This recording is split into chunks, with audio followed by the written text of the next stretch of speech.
Hello, everybody, and welcome back to another day, another episode of The Daily Grind. I'm your host, 30 and Still Gaming, and on today's show, we're going to be talking about Marvel Rivals comments on Concord's failure. We're going to talk about No Man's Sky's Expedition 16, The Curse, get another update for No Man's Sky.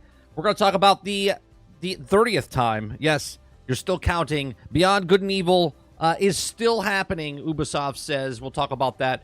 And then I'm also going to talk about a list of the most popular games, but I always love these lists because we talk about this like the movies, right? Where they say it's the #1 movie at the box office this weekend and no other movies came out this weekend, or it's the best-selling book, you know, of all times on a Tuesday, right? They change the stuff to make it sound like it's better than it is because it's advertisement. That's what it is. It's advertisement, and they want to hype it up. If you guys like what I do here, we do this Monday through Thursday from 10 o'clock in the morning to about noon Eastern. We talk about news stories, give you thoughts, my opinions on these stories itself.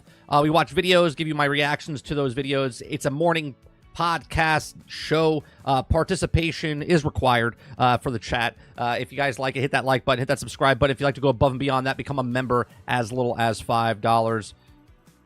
Just like Stealth Christ Gaming here. Okay. Is it Chris? Christ. Stealth Chris Gaming. My apologies. New member. Thank you very much for becoming a member. I appreciate that very much. Welcome to the group. I try to butcher everyone's name off the start so you don't feel special. All right. We do have a poll going on right now. What story do you want to hear first? Right now, Beyond Good and Evil 2 story is winning. So we'll take that as like the top story that you want to listen to first. But before I get to the actual stories, I want to bring up a chart. Okay, and the chart I want to bring up is this chart right here, where it shows the best-selling games from September 1st to October 5th. Okay. So let's read this, shall we? Let's read this, where it says September 2024 U.S. top 20 best-selling games, physical and full game digital, from the Nintendo eShop, PlayStation, Steam, and Xbox platforms for publishers in the digital leader panel, ranked on dollar sales. Okay, now the brand new game EA Sports FC 25 was the #1 game to come out between September 1st and October 5th. The second one was Astrobot. Okay, third place was Madden NFL, and fourth place was the new Legends of Zelda Echoes of Wisdom. Now, this chart seems very impressive because you look at it and go, oh my God, Astrobot's up there with between EA Sports FC 25 and Madden NFL. It beat Madden NFL? Okay, but then I have another chart for you. Here, where this chart, okay, is Zelda Echoes of Wisdom sales are off to a strong start, okay, where it's #1.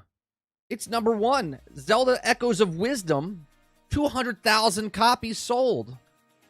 But let's talk about it. This is estimated physical game sales for Japan, okay?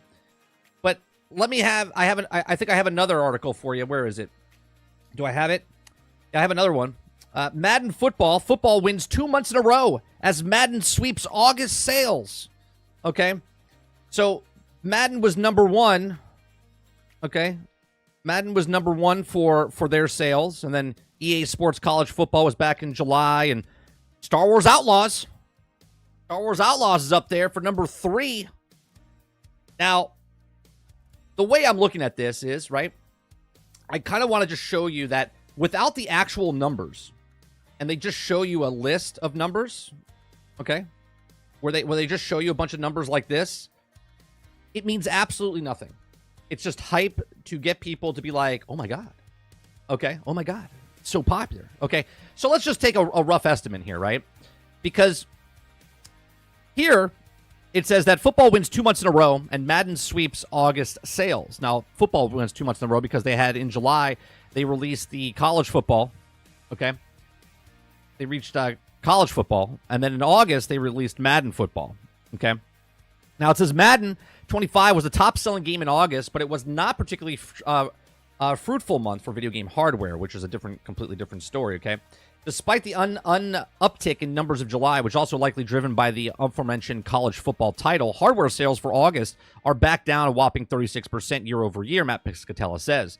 Now, all current generation console hardware platforms declined by at least 34% when compared to a year ago. Now, obviously, year over year, so the year before, they might have went up, and then they went down, so it is what it is, right? That's why they go year over year. Piscatella added that spending the accessories is down. Growth in remote play device segment, PlayStation Portal, has offset by 10% year over year. Decline of gamepad spending. Overall spending for the year so far is 1% year over year, but hardware sales generally continue to decline by 28% year over year. It remains to be seen if PlayStation 5 Pro will juice up the aging console.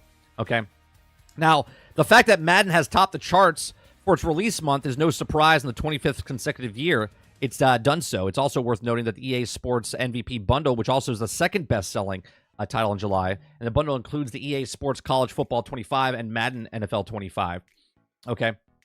I don't know if it says it in this article, but Madden sold in the first 7 days 1 million copies. Okay, so 1 million copies. So there's the what we have going there, right? So now if we go back to this chart, right? If we go back to this chart, we know Madden sold 1 million copies in the first 7 days, okay? But now Madden is down to third place, in September to October, okay? So we do know it's less than 1 million, potentially, even though there's no numbers there, okay? Now, we do know EA Sports FC 25 is also a massive game, okay? And that could sell millions, right? But we don't know the actual time frame. Well, a month, maybe it sold like 3 million, 5 million. So now people want you to think, well, because Astrobots between FC 25 and Madden 25, this must have sold like 10 million copies, okay? But remember, Legend of Zelda's physical copies only sold 200,000, and that was number one. That was number one in their bracket, and it beat EA Sports FC 25 with 13,000. But these are physical copies. So my whole point to this is they word the things because it's physical or digital or in Japan or in the United States, and they just show you charts like this because they want you to get excited that, I mean, Hogwarts Legacy is number 6, for God's sakes, and that came out a year and a half ago. Okay? So what are the numbers? Star Wars Outlaws is number 6, and it was number 3. And we know that sold less than what they wanted, just over 1 million copies. Okay? So when other creators out there try to push you and say, well, this is selling, we don't know the budget. We don't know the actual sales. We just know it's on a list and it's in the top 3 or top 5 or top 6. But then down the road, when they tell you, well, Star Wars Outlaws is not selling very well, okay? And when you see a game that's a year and a half old on this list, that doesn't bode well for the rest of the games on this list as well to see if it's very popular or not. But these are just my thoughts. Let me know yours in the comment section down below. Hit that like button. Hit that subscribe button. Let me know in the live chat, what do you think of these charts? Again, if they don't show numbers, I don't care. Space Marines, we know, sold 4.5 million copies. Black Myth Wukong, we know, sold 20 million copies. Helldivers, we know, sold 18 million copies. Power World, we know, sold 23 million copies. These are actual numbers. Lists with no numbers on it is absolutely meaningless. Thanks for watching. I'll see you guys in the next one.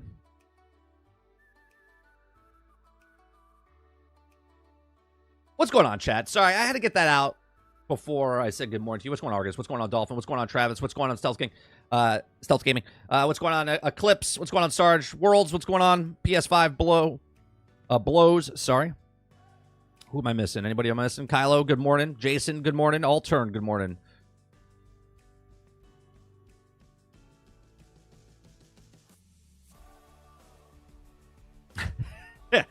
PS5 blow says, good job, Astrobot. I didn't believe in you.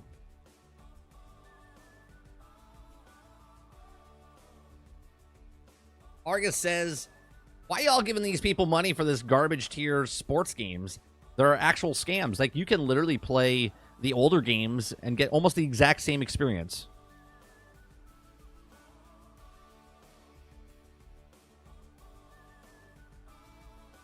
Dolphin says, 30, you be playing, you're playing Black Ops 6 this morning or the night Friday? Probably tomorrow tomorrow sometime. I don't know what time our stream is going to be. Might be a morning stream. And if we do it, it'll be a members-only chat, but it'll be open to everyone to watch. And we'll probably play Call of Duty Black Ops campaign.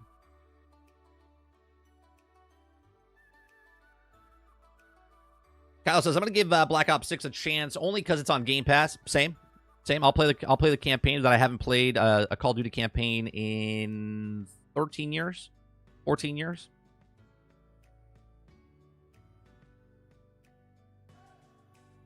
Go on, hater. Corner roadkill.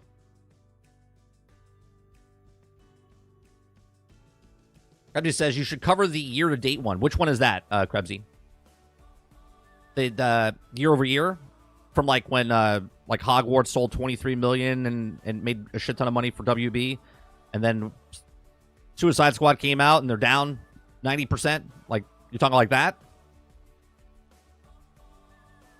Travis says, if a list of top 60 games, but put no number next to it, then how would you know what order it is in? Numbers matter. Yeah. Telling me, and if you go back to this, Travis, at the bottom, obviously, it has a little asterisk next to it. It says digital sales not included for marked titles. So this is a physical and full game digital for Nintendo stuff, but this one doesn't have the digital sales. This is just physical, right? For Legends of Zelda.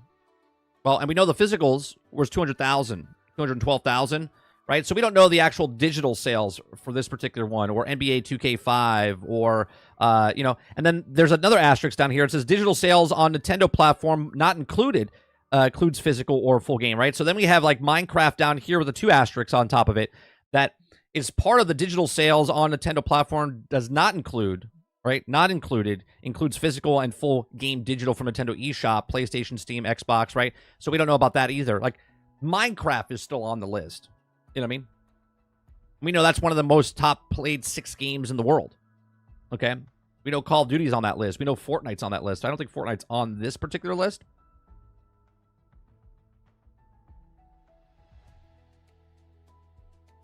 Did you guys know I'm the #1 stream on YouTube at this very moment with a white guy with a beard this length with a red sweater on right now? Did you guys know that? Right? You see? Words matter. Did you guys know I have the most viewers from anyone under 3,000 subscribers with wearing a red sweater, wearing a t-shirt that says my name on it? Did you guys know that? Morning, Wonder Rose. Winzo guys says 30. I also don't get the narrative when creators, etc., look at articles saying shipped and thinking those are sales when shipping is just giving the stores. Yeah, I don't understand that either. They shipped 20 million copies. Great. How much did they sell?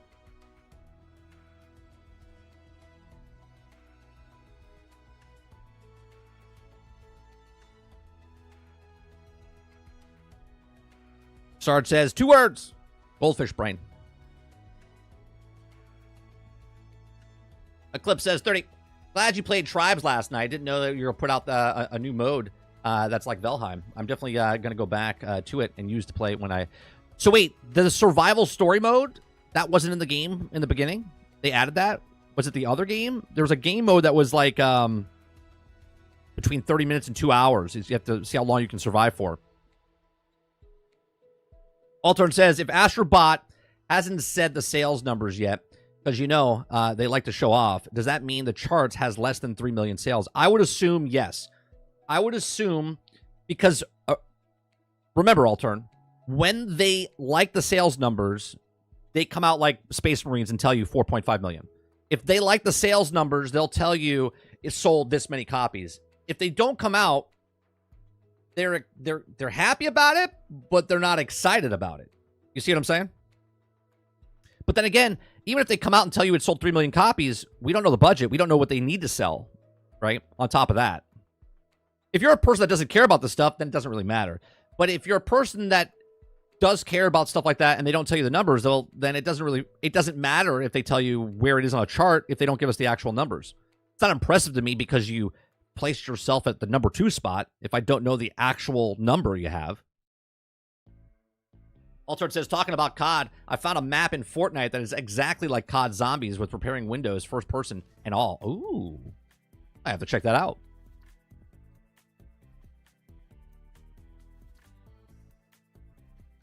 Travis says, 30. Are sales made while standing on my head while singing the national anthem and chewing gum worth double points? These people put as many asterisks. Is kind of funny. Yeah, well, it all depends, you know. Fortnite can't be on the list. It's free to play. Well, no, it could. It could, Krebsy. They can put Save the World edition of Fortnite on there, but you're absolutely correct. The Battle Royale part can't be on there because it's free to play.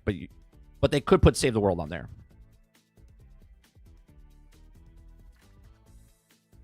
Now, that would be impressive if it was on the list, if the Save the World edition was on that list.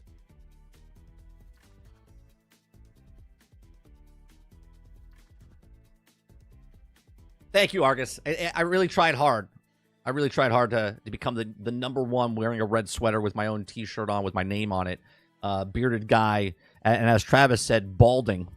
Number one podcast morning show. Yeah, it's great.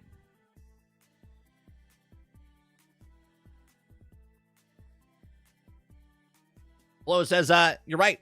These game sales numbers have too many stipulations. Yeah. You got asterisks and physical and, right? Like, now here, mind you, let's go back to the list again. Space Marines 2 Warhammer 40K, okay, which was new, we know sold 4.5 million, right? We know sold 4.5 million. But yet it's 18th on the list. But yet we know Star Wars Outlaws sold less than 2 million total, right? So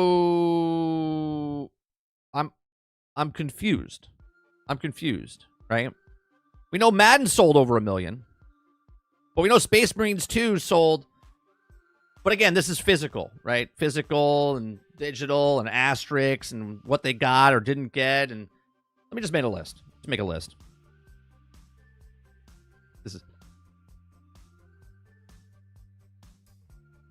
Winjo says, 30. I don't know if you know or care about zombies, but this time there's an option to see where objectives are, so people can get through the stories of zombies maps. If you turned on, I haven't played a Call of Duty game since Modern Warfare, like campaign wise anyway. Modern Warfare 2 back in 2009 or 2011.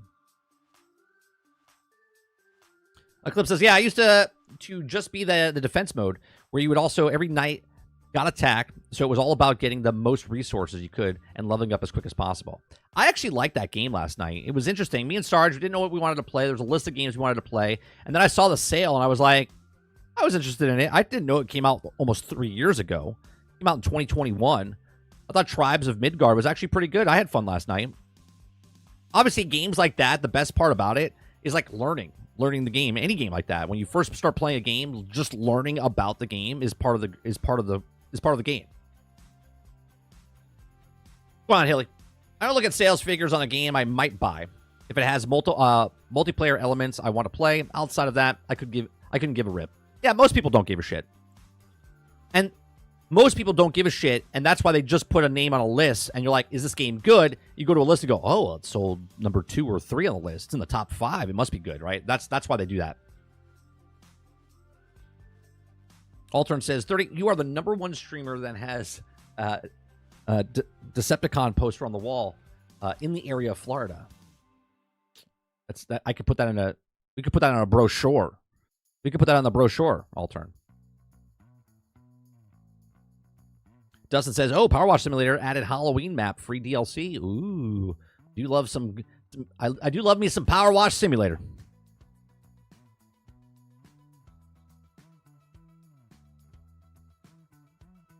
Go on, Nate. Good morning. Good morning, Jones. What'd you miss? You just missed. We were talking about this list here. This particular list. Not to be confused by this particular list, which is not to be confused with the other particular list of what games are top of the list, right?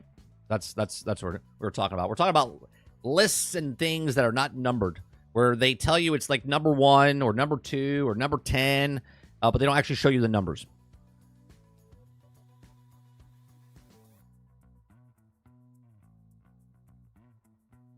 Krebsy says, I've said this for years. Majority of isometric games can eat a big bag of ducks.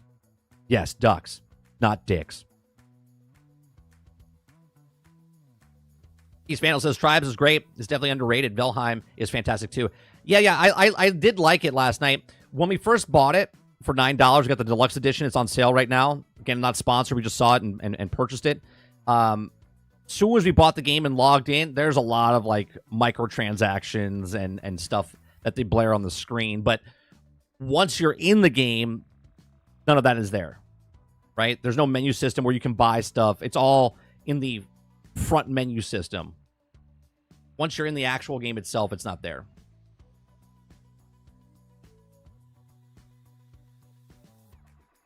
Windows says 30. Hey, if your game is a 7, that means it's a bad game. Yeah, it means it's trash. Not just bad, it means it's trash, Winzo. Yeah, we played Tribes of Midgard last night, Nate.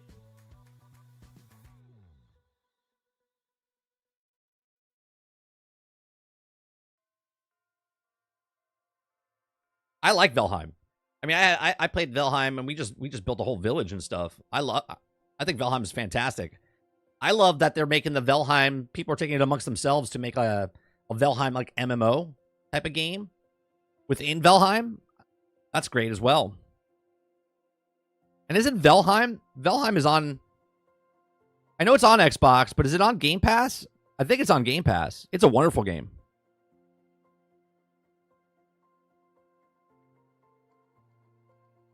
I bought it, so I don't know.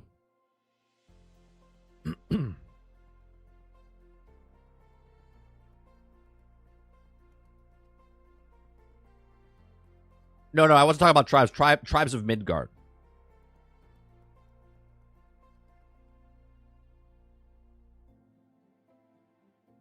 Right. You can earn the stuff, Eclipse, but if you don't want to spend the time playing the game, you can, purchase to speed up the process.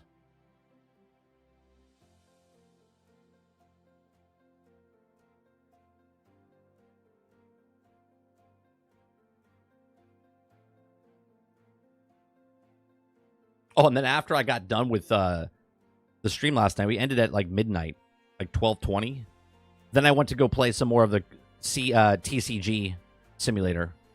I'm addicted. I'm like a junkie. Like I need to open packs. I need to open packs.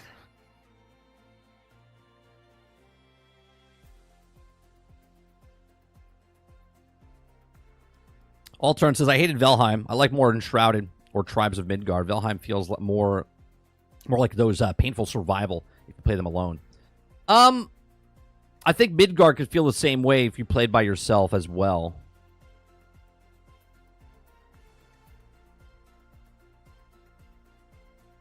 Valheim just left Game Pass after 3 years, I believe. No, it wasn't on Game Pass for 3 years. That's a mistake, Vandal. Valheim literally came to Game Pass maybe last year.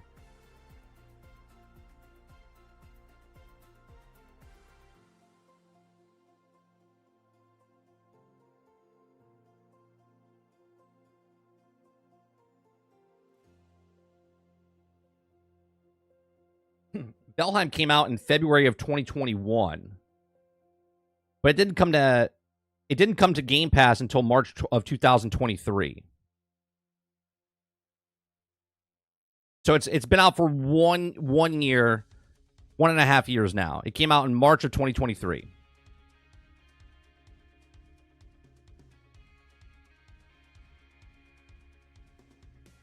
Yeah, it's been on PC for a while.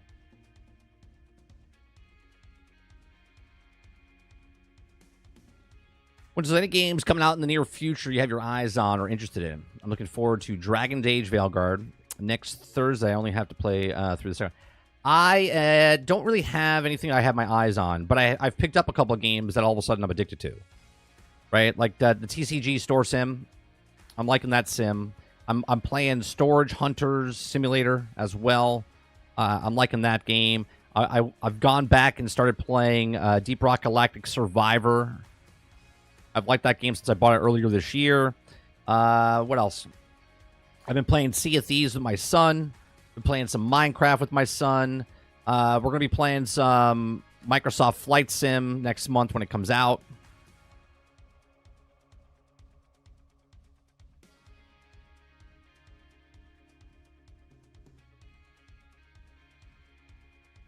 Dustin says, oh, DC Universe Series XS is out now, and you have to download separate versions. Everything carries over if it comes with the achievement.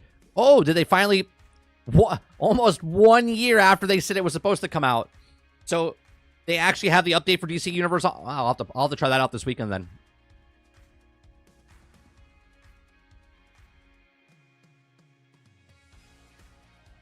The only reason I remember Vandal is because my son would ask all the time because he wanted to play Valheim. He's like, when does it come to Xbox? When does it come to Xbox? When does it come to Xbox? And I was like, I said, I don't know. I don't know when it comes to Xbox. And when it finally came out, he played it for like a week and then he hasn't touched it since.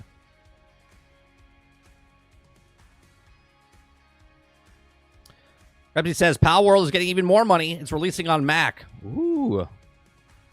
It's amazing how a company wants to put it out as many platforms as possible, huh?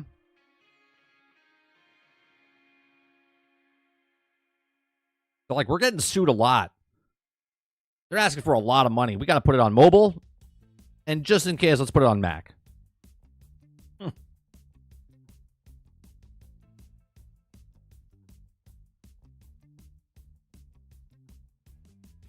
This 2024 has flown by faster than 2023, in my opinion.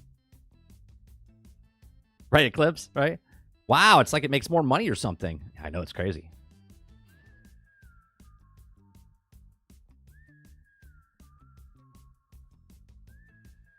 Krebsy says, Sea of Thieves disappoints me.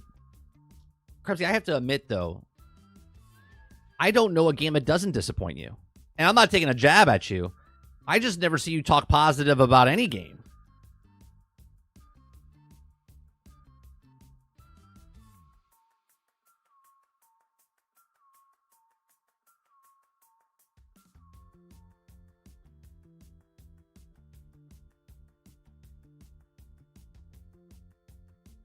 Rodriguez says, I resisted playing Vampire Survivor for long, but they got me with the Castlevania DLC, and that game is truly addictive.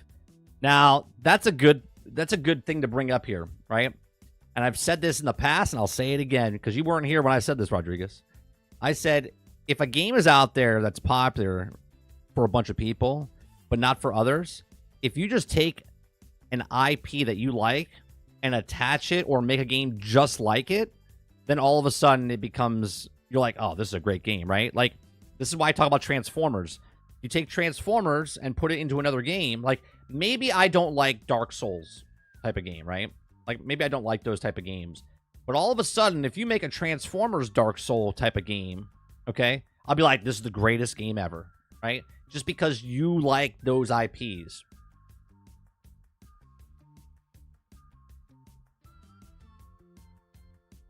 Oh, we died all the time last night, Nate.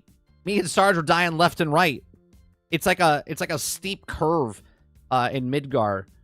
Just run around, grab some souls, and then you got to upgrade all your stuff. You got to get as much resources as possible. It says, 30, did you watch the Fallout Day stream? This game is going to last for the next 20 years. I did not watch it. I heard some stuff about it. I'll probably look it up, later today. But I know they're adding some dungeons. They're adding the ghoul later this year, and they're adding dogs and cats. They're eating the dogs. They're eating the cats. They're adding dogs and cats inside of Fallout 76. I'm telling you, Fallout 76 is a fantastic game now. It wasn't a game. It wasn't a fantastic game 6 years ago.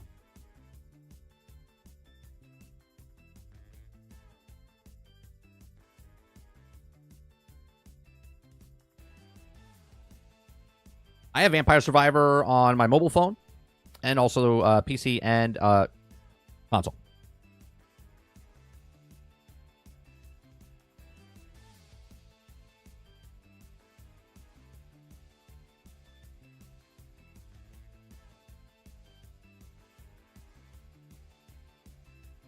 They're adding fishing, and I'm guessing their next update, which is awesome. Who's adding fishing? Which game are you talking about adding fishing?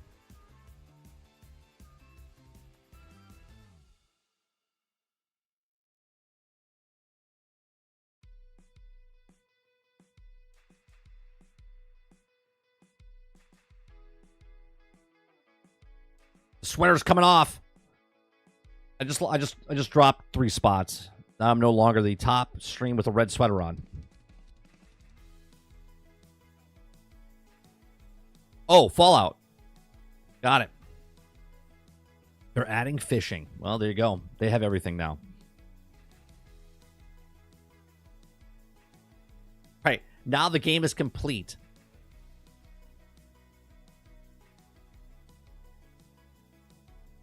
Ron Slusher says, I get to play Black Ops 6 on PC Game Pass for just $11.99 a month.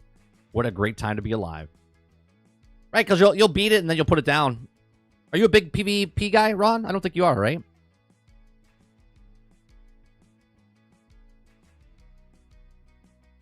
That's a good time, Kraken. When you buy something, anything electronic, right? Anything electronic. Congratulations. You bought a new GPU, waiting for it to deliver. That's exciting. That's exciting.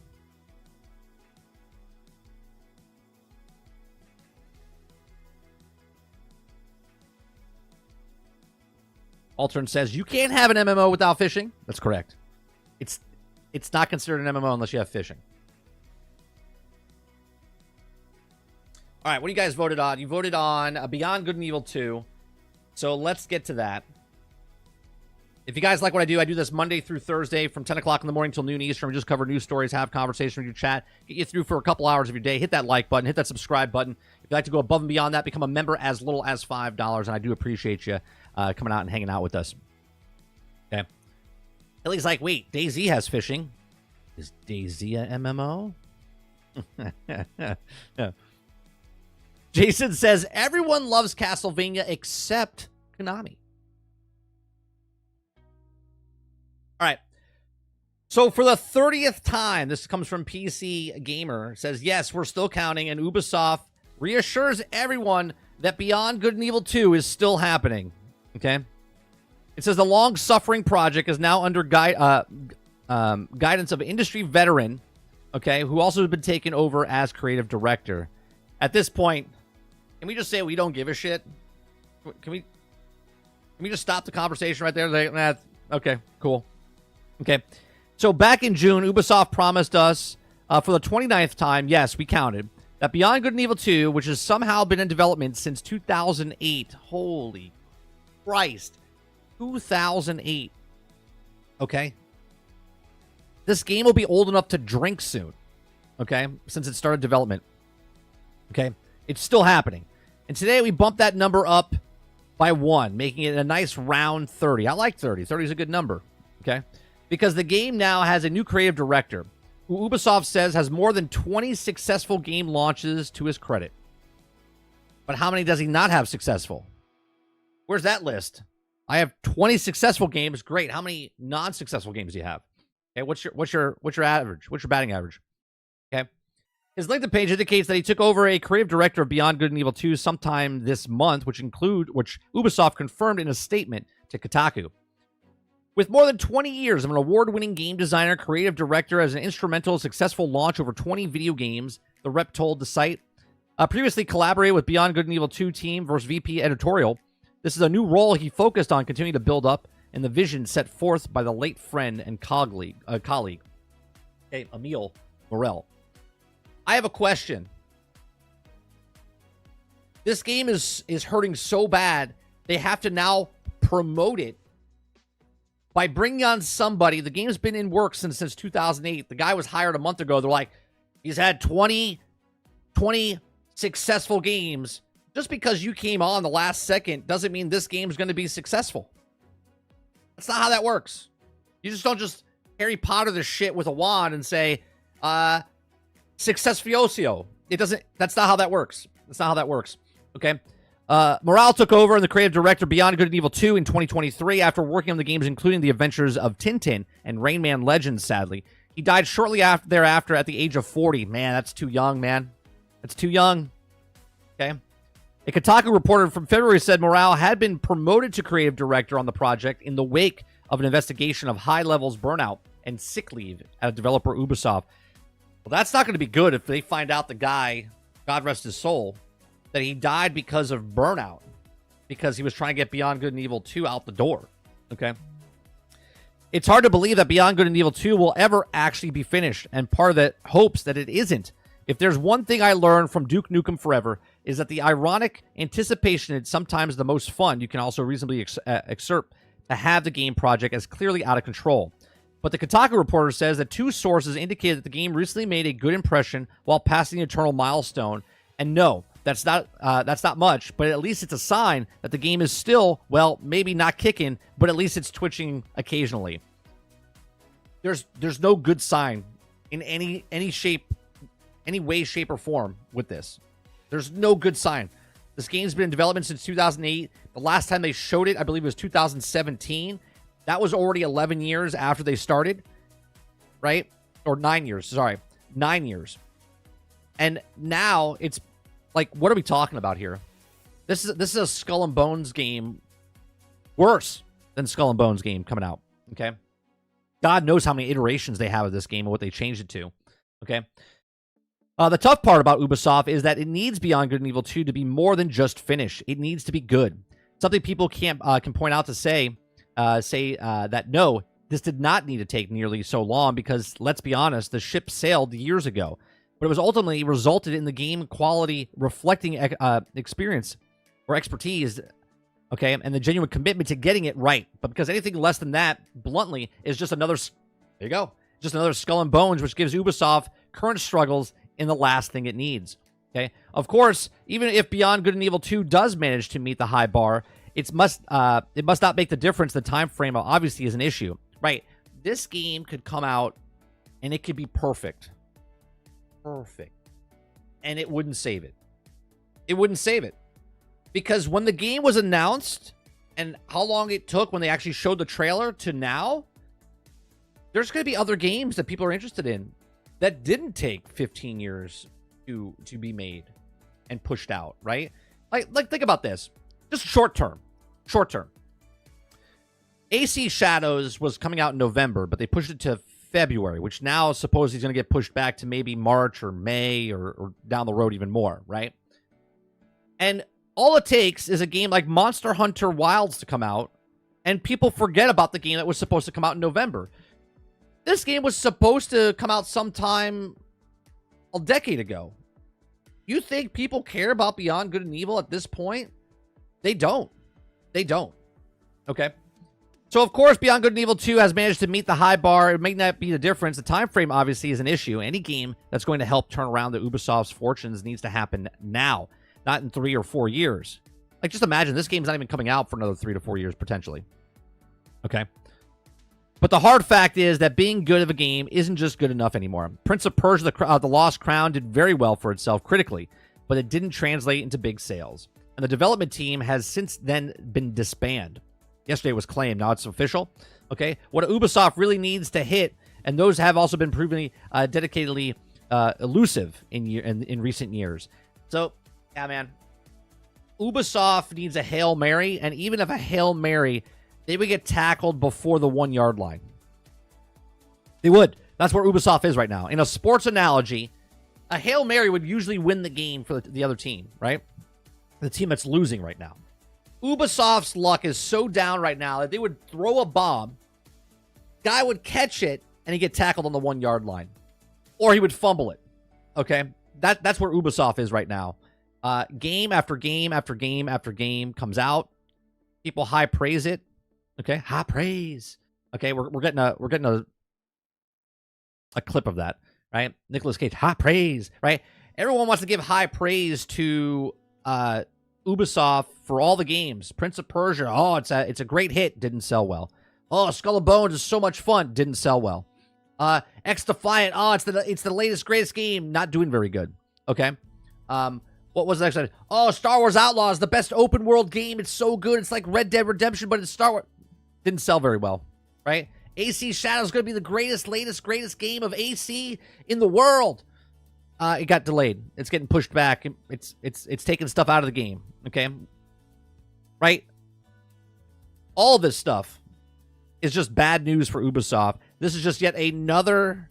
This is just picking on the kid. This is picking on the kid, pushing over someone with like one leg. This is just sad at this point. Ubisoft is hurting so bad. They don't need a turnaround for one game. They need to have like 3-4 hits coming out and be like, man, they need to have a No Man's Sky moment, but with the entire studio, not just with one game. But these are just my thoughts. Let me know yours in the comments section down below. What do you think about Beyond Good and Evil 2? If the game came out and it was perfect, do you think it would help Ubisoft? Would it be a starting point turnaround for Ubisoft? Or is it just too little too late? Let me know in the comment section down below. Let me know in the live chat. What do you think about Ubisoft? What do you think about Beyond Good and Evil 2? Is it a myth game? Is it the day before? Again, hit that like button, hit that subscribe button if you'd like to go above and beyond that. Become a member as little as $5. I appreciate it very much. I'll see you guys in the next one.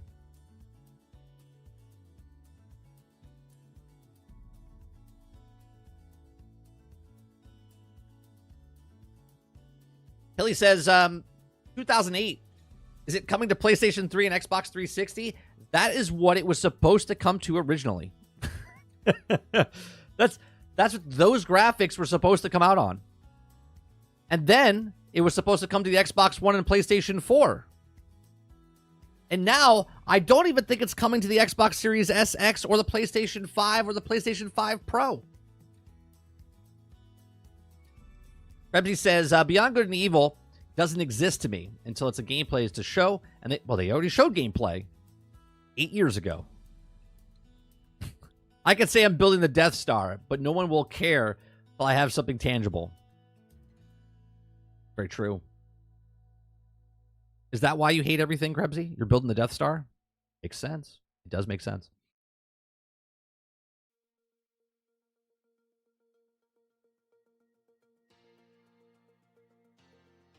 Altern says, damn, imagine dying for a game.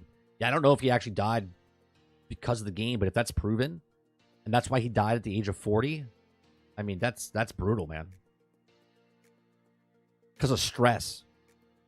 Stress is a silent killer, man. No joke. Right? Stress will kill you.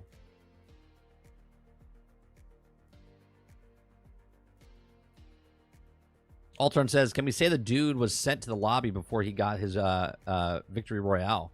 Or is it too soon? Might be too soon. Might be too soon, Altern. Crafty says, don't worry. It's been a longer development than GTA 6 and Star Citizen, and surely going to blow everyone's socks off, right? Right?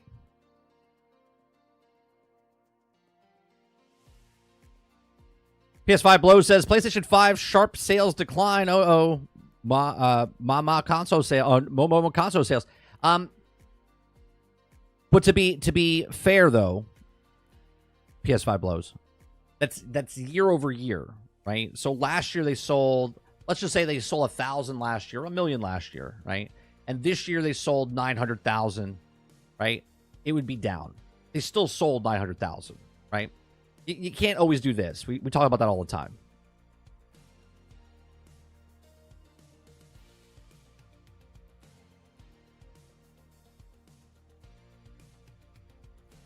The game is an urban legend.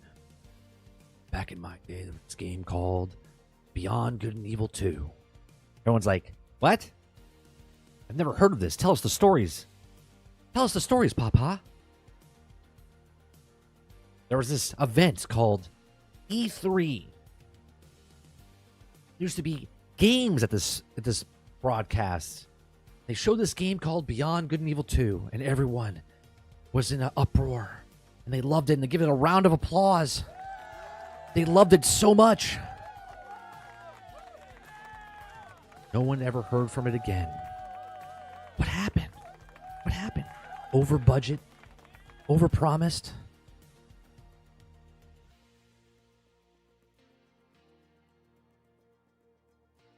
Like, what is the budget of this game? What is the budget of this game? Even when it comes out, if it's perfect, what is the budget? What would it have to sell being into production for 15 years? right? It's got to be more than $300 million. It's got to be more than $315 million, right? 500 million? 700 million? Right? What microtransactions are you paying for that? And how many copies do you have to sell?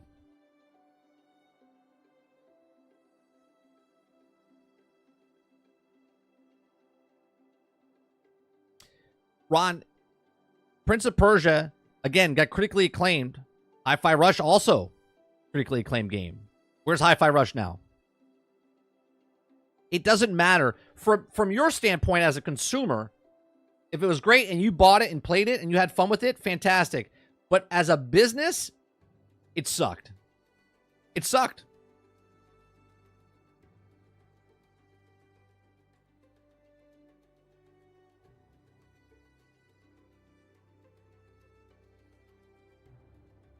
Nate says, I'm getting Shadows whenever it comes out. This time next year, you'll have it in your hand. Broke, buggy, and unfinished. You'll have to wait 6 to 8 months, maybe even 12, to get it all fixed and done. We did see gameplay. They showed us gameplay and how the plane flew around the planet and how there was this giant thing in the world and planets and universes. And yeah, they showed us everything.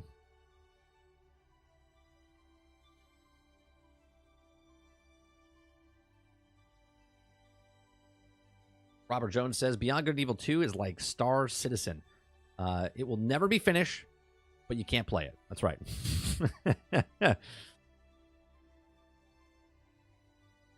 That's right. Yeah, this game, you can fly to any planet, like Starfield.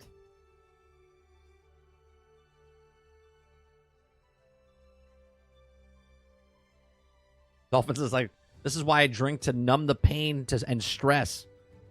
That's not numbing. That's just pushing it down and still killing you slowly, Dolphin. That's a good. You get 2 points, Ron. 2 points. Beyond Good and Evil should be renamed Delay Beyond Good and Evil. Hilly says, I think downloading the game engine and creating the project file doesn't always mean the game has been in development for X years.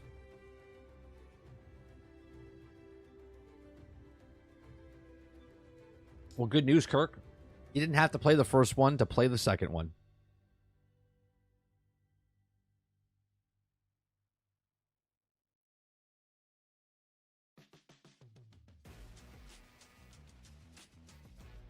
Altern says, I bet we are able to create a Beyond Good and Evil 2 fully by AI before Ubisoft does.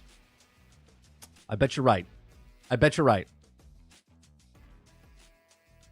Potentially, Sarge. Potentially. Potentially.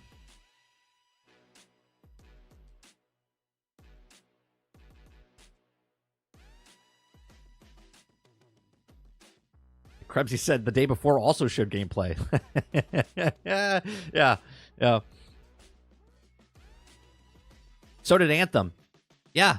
And when they did finally, Salty, show gameplay, they knew what game they were making. And to be fair, Anthem did come out.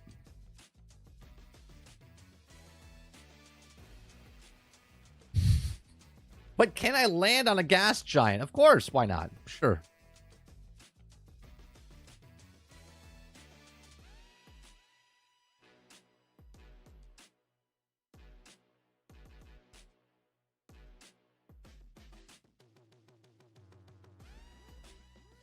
All right, let me go to the next story. You guys wanted Marvel Rivals. Can I just say I think this is a mistake right off the bat. When you're a game company and you're commenting on other game companies, how did this work out for CD Projekt Red when they made fun of Bethesda for releasing Fallout 76 incomplete and buggy? And then they said, I don't know what this article says, but CD Projekt Red said, we're not going to release a game like those other guys, right? And we all know they were talking about Bethesda, okay? And then they released Cyberpunk 2077, and, well, the rest is history, okay? Yes, they made a shit ton of money, but they still released a game just as broke as Fallout 76 all those years ago, okay? Which I think was pretty funny. eating a little humble pie over there with the hostage video that he came out afterwards. He's like, "We are so sorry we came out with this game before it was launched. We're doing our best. We're doing our best to fix it." Right? That's what CD Projekt Red did. Yeah. Let me see if I can find that real fast.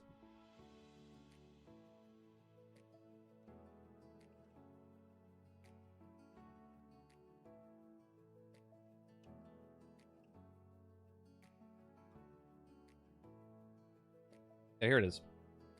Let's get this in a new tab. It'll come across better if I show this. Okay. Yeah. We're so sorry that we released this game that's broke and unfinished, and we charged an amount of money, but we made all our money back, and we're so like he's being held hostage against his will to he drew the short straw, right? Never a good sign to come out and talk about another company making bad choices. Okay, let's bring this up now. Yeah, filmed with one camera, one guy. You see his face. What was everyone else's face on the other side of the camera?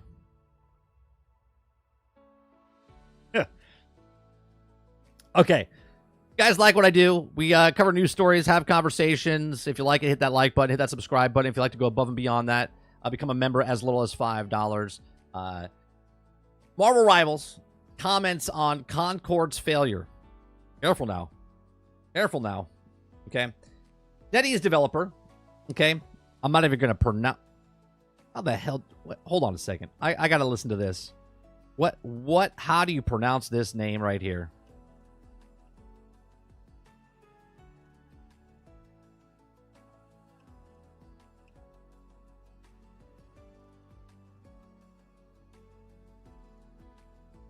Hold on. Where is it? God's sake. Kwang Yun. Okay. Hold on a second. We'll do it this way instead, because we ain't saying this. There's no way. Okay. So NetEase developer Chen rejects the idea that Marvel Rivals is anything Concord because of dedication to the players. Concord is his latest failed attempt as a hero shooter, but Marvel Rivals may not repeat the mistakes and resulted in the discontinuation. Now, Concord is a game has released in August and discontinued in September due to a small audience. Okay, this set a record low for live service titles, as the game had only been live for 2 weeks before PlayStation shut the door on a few dedicated fans. A few is too much. Fews are too much. Okay, I don't even think there was a fan base. Okay. Only had live for 2 weeks, the fan base. Since Concord's fans have spotted the game being sold at various stores despite the ability to play it, Marvel Rivals game director Kwang Yun is confident that the Marvel hero shooter won't follow Concord's mistakes. Okay. So, the gamer recently held an exclusive interview with Marvel Rivals game director Chen, and which Concord was brought up. According to Chen, Marvel Rivals is distinct from the Concord because of NetEase intends to prioritize the player base and base the game's fun factor. Imagine that, right? Imagine basing a game off the fun factor and not shooting, pronouns and diversity down your throat, right? So it says the game director also stated that Marvel Rivals' unique gameplay will also help the game stand out from other hero shooters. I said that. I said the reason that this game will actually make it is because, well, it's Marvel, okay? Now, obviously, Marvel titles in the past have been struggling, but a lot of people that don't know how to, make a game, sell a game, if you just have a big IP or characters that you like, this is why I say you put as many characters as you can inside of that game, okay, which would make it a lot better, all right?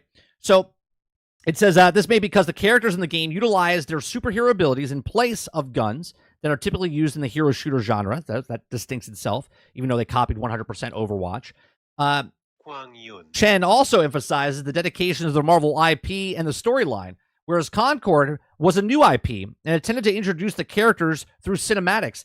Now, is this me getting interviewed? Am I Chen? I don't think I am, but he's saying the exact same things I said in the past because you already know the Marvel characters, right? These are brand new characters in Concord, and it struggled for them because they had to introduce you to these characters. You had to play the game, get used to these characters, and then, then fall in love with these characters. Where Marvel, you're already in love with these characters because they've been around for like 80 years, right? So because Marvel Rivals will be a free-to-play game, the hero shooter already has one benefit that Concord was missing. That's correct. That it was a $40 price tag in a world of free-to-play, okay? This lack of entry fee could enable a broader audience to play the game that could also otherwise overlook it, okay? As making the game fun, the core NetEase ideology, okay, for the upcoming hero shooter is likely to be a fundamental aspect of the game. This may suggest in the subsequent updates to the game and will continue to focus on maintaining a player's ability to have fun.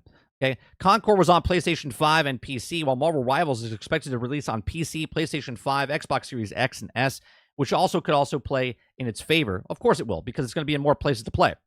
Although NetEase is confident in the game's success, Marvel Rivals may be also missing a cross progression when it launches. Okay, so while Marvel Rivals is the same genre as Concord, it seems to be distinct enough to draw players who passed on PlayStation game, as NetEase is dedicated to evolving the foundations of Marvel Rivals through updates. Future content drops may encourage people to try to return to the game. Yeah, the barrier, okay, the barrier of this is less on people that don't want to. First of all, Concord was $40, right? I'm not paying $40 to try the game out. Majority of the population doesn't want to do that. But if it's free to play, they'll give it a shot, right? Thrones and Liberty, give it a shot. I like it, but it makes me want to go play a different game, right? Concord, nobody wanted to play that game. And Marvel Rivals, it might be an Overwatch clone, but people might like it better. As earlier, someone said, I didn't play Vampire Survivor, but now Castlevania's in there, okay? And they want to go play Vampire Survivor.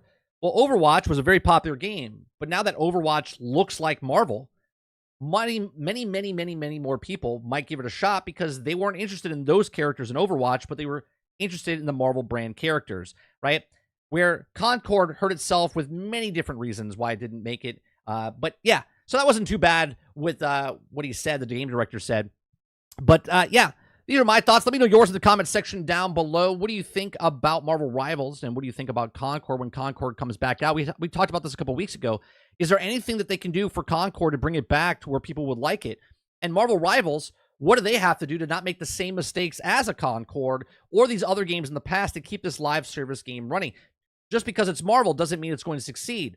Marvel's Avengers didn't succeed. Guardians of the Galaxy didn't succeed. Marvel Heroes, the MMO, didn't succeed. So there's a lot of Marvel games out there that are popular, but then they die off. Even Marvel's Midnight Sun, okay, didn't do very well, and it has the Marvel name. So will the Marvel name be enough for Marvel Rivals to keep it going, or do they have to constantly keep updating characters and putting your favorite character in the game? Let me know in the comment section down below. Let me know about the in the live chat. What do you think about Marvel Rivals? What do you think about Concord? Please make sure you share, like, subscribe, and if you like what I do here, check out some of our other videos. Thanks for watching.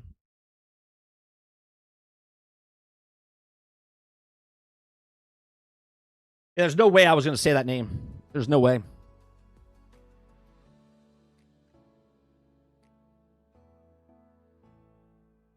Ron says the Mexican cartel hostage ransom video. Yeah, for CD Projekt Red, yeah.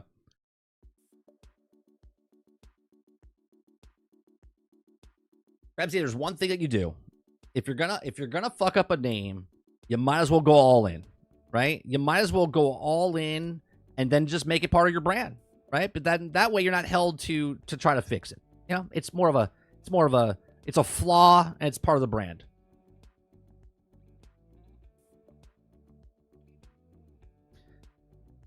Eclipse says, I played both Concord and the open beta of Marvel Rivals is so much better.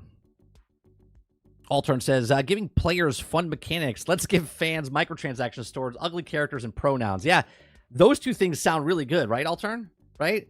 Give players fun mechanics, or let's give microtransaction store ugly characters. Yeah, it outweighs it, really. Vandal says Concord didn't fall because of pronouns. No, not just because of pronouns, but it was one of the cruxes in the game why it failed.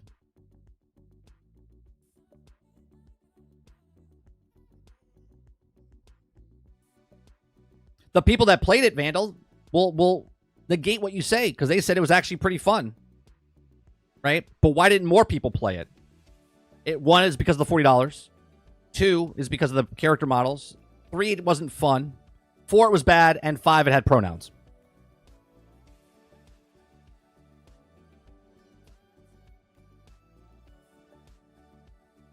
No, Vandal likes to push back, Eclipse. Vandal likes to come in because he's a I don't know. He's like a protester, right? He's sick of the shit, but he's the opposite side. He's a total opposite, right? Right? He likes to push back to make me sound like I'm saying that's why it failed. But I know where I've said in the past of why games like this fail. It's not the factor, but it's one of the factors.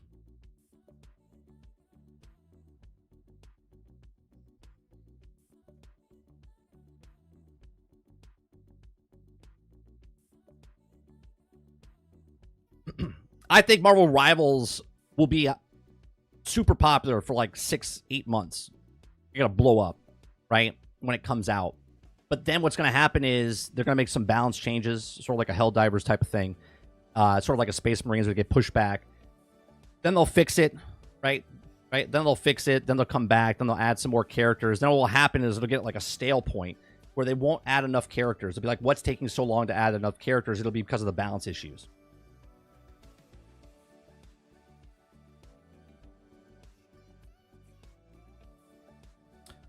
Argus says, pronouns, if anything not straight, will 100% negatively affect the game. Who do you think the gaming population is? Most gamers aren't progressive. It's just how the thing is. If you don't have it, you don't have to like it. Right. If it was a popular game, right? It doesn't matter what game it is, right? Hi-Fi Rush didn't have any of that stuff. Failed. People liked that game. Didn't sell enough, right?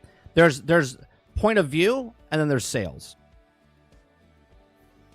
Right? And then there's business decisions where you decide to put certain things in the game. You decide to put a $40 price tag on a game in a free-to-play world. Okay?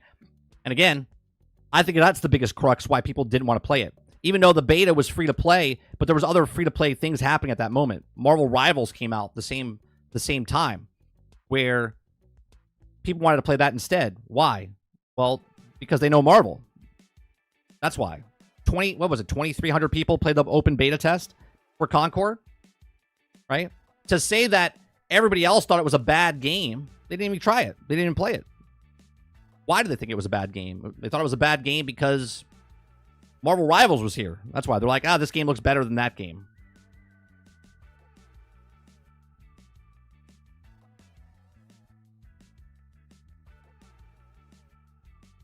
Altern says the Chen guy should be precautious of those words because if Marvel Rivals failed, it would come back and bite them in the ass. And this is why I'm saying the Marvel brand itself can't just carry the game. The game itself has to be fun, has to be good at what it's doing. And if they start balancing stuff and nerfing and buffing and more nerfing than buffing, and they don't add more characters to the game, it's going to get stale real fast, right? And they'll just ask for forgiveness. They'll be like, "Oh, sorry, we're buffing. Sorry, we're nerfing. We won't do it again." We've seen the script before. Eclipse says, yeah, it's just like Overwatch. It will fall off, and it will have a dedicated fan base. Of course, it'll have a dedicated fan base. But look, these are the same people that made Marvel's Future Revolution. No, that's not his name. Danny Wong, is that his name? Right? He was the lead. I believe it's Danny Wong. Hold on. Danny Wu. Man. Yeah, I think it's Danny Wu.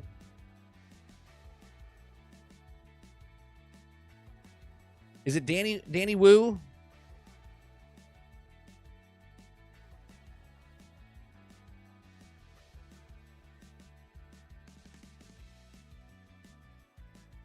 Danny Koo. Jesus. That's close. Danny Koo. He did Marvel Future Revolution as well. And when he was talking about the game for Marvel Future Revolution, it was a mobile game. Oh, yeah, they said, oh, yeah, we're supporting. This is right when the game first launched. Oh, yeah, we're going to support it. We're going to keep adding more characters. We're doing all these stuff. We're bringing other characters in. 1 year, done. Canceled it. Why? It wasn't making enough money, microtransaction-wise. Okay? So then they had to change the business model up. And then they left that game and moved over to this game.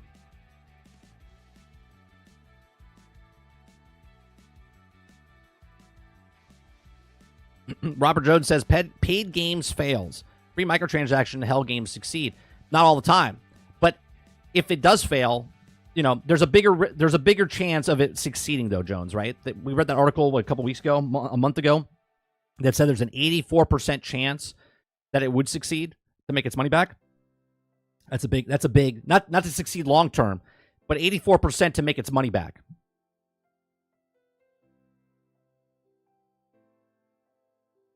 Argus says, now if the game is well above average quality, more people will ignore that stuff and they don't like. But if they're bad in the game and also have the stuff in it, get ready to be, dismantled. Yep.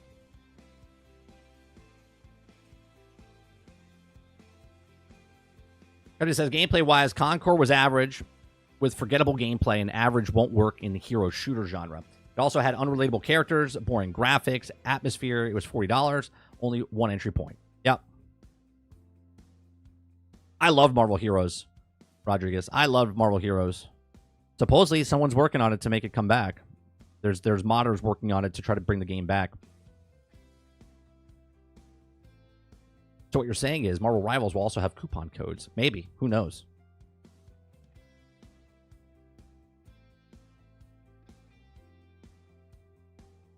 No. Not 84% of Rivals specifically, Jones. Just free-to-play games.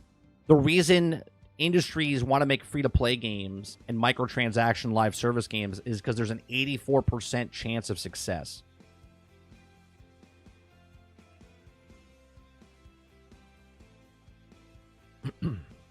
It doesn't mean like successful like 5-6 years down the road. It's just 84% of those games potentially can make their money back.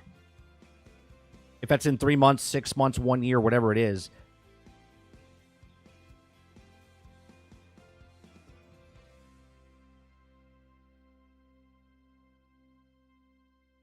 Altern says, yeah, Helldivers 2 nerfed the shit out of it, and now they buffed the entire game. Space Marine 2 is starting to do the same, nerfing guns, and they ask for forgiveness. Yeah, it's all the same thing, especially with these live service type of games or games that want you to keep playing, because Space Marines 2 is sort of live service because it's got the season pass and whatnot, so they're adding more stuff as they go to keep you coming back. So maybe you play it, put it down, come back, but they want you to keep coming back and play. So they're nerfing and buffing stuff.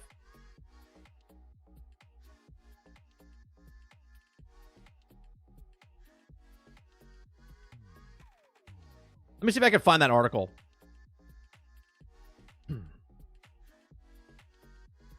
Get what article it was.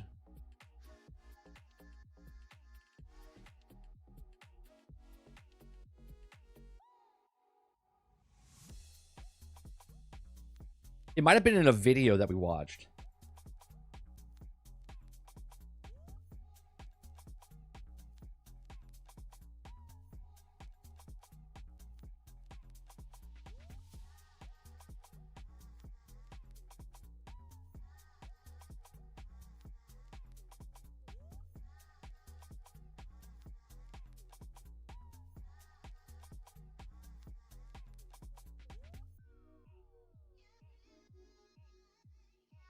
No, a bunch of other stuff is coming up.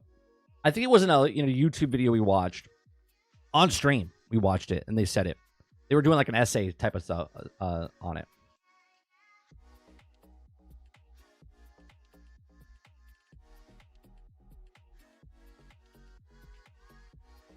Also, can we end the poll? Sure, you could click on if you click on the three dots, Jones, you don't have to look at the poll. If you click on the three dots, it'll ask you to close poll down.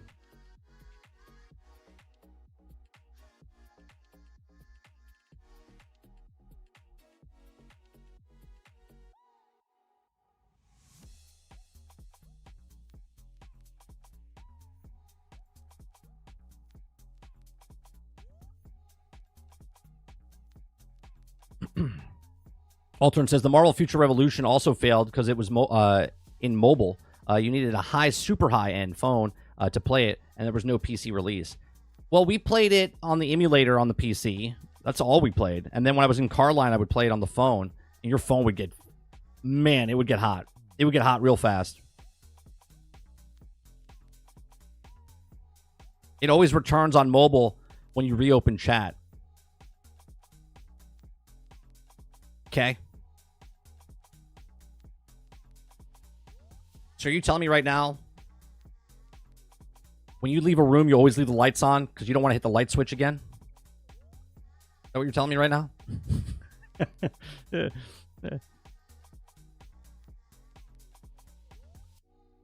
You're holding the phone in your hand. You leave the chat, you come back, and you're like, I gotta hit those 3 buttons again. Jesus.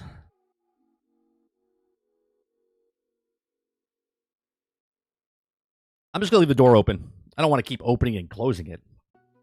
I don't want to turn the light switch back on after I turned it off.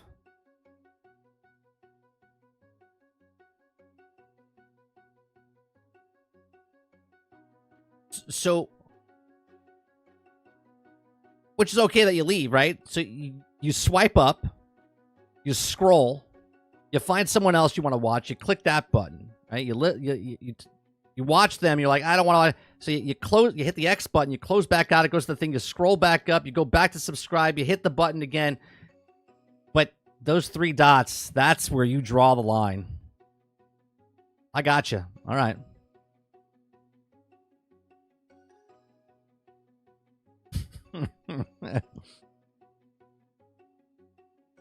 Altern says, actually, I turn the lights on because I want to help the electricity company make some more money. You're supporting the devs. That's smart of you, Altern. Right? You put all the lights on in your house. Just supporting the workers.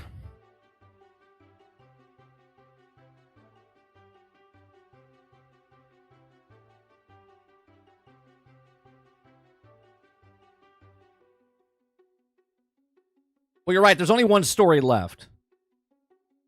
So it could be a surprise on... But maybe someone wants to come in and go, well, what stories did I miss? And they look up at that poll and they go, oh, Beyond Good and Evil 2, Marvel Rivals comments on Concord, and No Man's Sky Cursed. Think about that.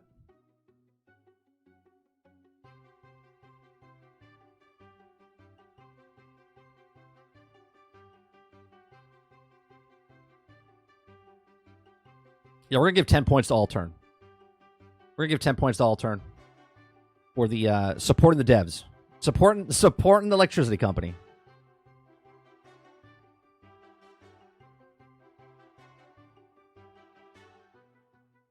See? And now you learned something new, Rodriguez. You can hit the 3 buttons and end the poll. Or close the poll out. Let me teach you other things you can do while you're watching this podcast. You could also...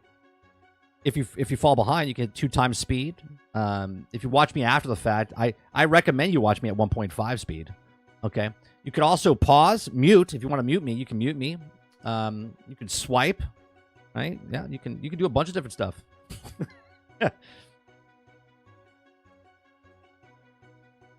I think the way I talk, and then if you put it at 1.5 speed, it's perfect.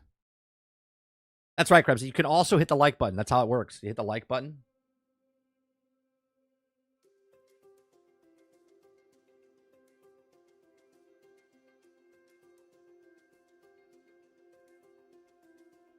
Alter says, talk about phones. I saw a video of someone playing Fallout 4 on the Samsung Galaxy S24. How did it look? And all of its 8 inches. I don't even know. How big is that? How big is the phone? I don't even know how big it is.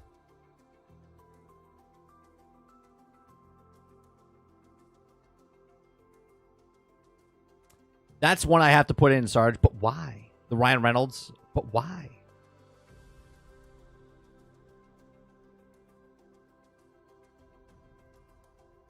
All right, the next story, just in case you guys close the poll down, Like Robert Jones. See, Robert Jones doesn't know where we're going to next. But we're going to No Man's Sky. I know it's a big surprise. Surprise! We're going to No Man's Sky. Okay. If you guys like what I do here, we have a conversation. We bring up news articles, watch videos, give you my thoughts and opinions, have conversation with chat for 2 hours a day from 10 o'clock in the morning to about noon Eastern. If you like it, hit that like button, hit that subscribe button. If you'd like to go above and beyond that, become a member as little as $5. And if you don't like it, well, you can just close it out. And the way you close it out is you can either scroll, pull your phone down, and then exit out, or you can sit here and just sit there and go, I don't know how to do it, and then welcome. All right, so Expedition 16, The Curse. Okay, it says, hello, everyone. Our latest update saw players enjoying the nice chill time fishing in No Man's Sky. Our next update couldn't be more different. As we approach Halloween, we are embracing the spookier side of No Man's Sky universe, drawing upon the threads first established way back at Atlas Rises, when the ancient portals began to open up and the boundaries between realities first began to crumble. Okay, I think that's actually what happened in real life. Like, realities are crashing in on itself, and this is what we're doing. Okay, today we're announcing Expedition 16. Funny enough, that's almost the amount of years that Beyond Good and Evil 2 has been around. Okay, where players will fight to keep a grip on reality while haunted by visions of voices from other dimensions. So let's watch this. But before we watch this, let me mute this. So let's go to YouTube real fast, and let's see what they're bringing here. I've seen things. A few things before.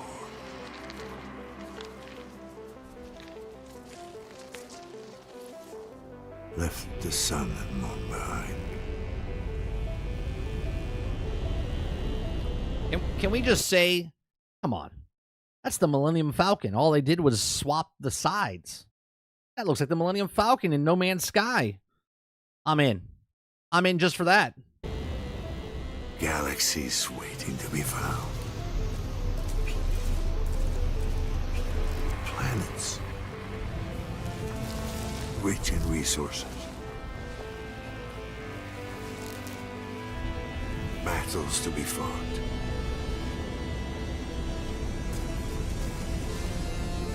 Treasures unknown.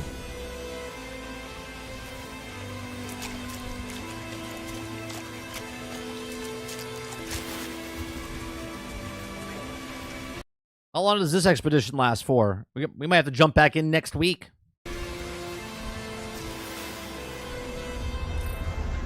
A universe you wouldn't believe.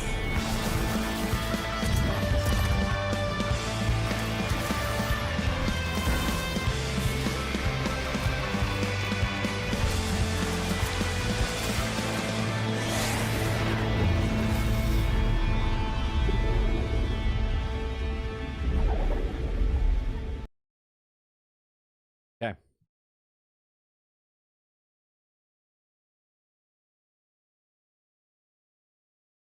Ubitabi.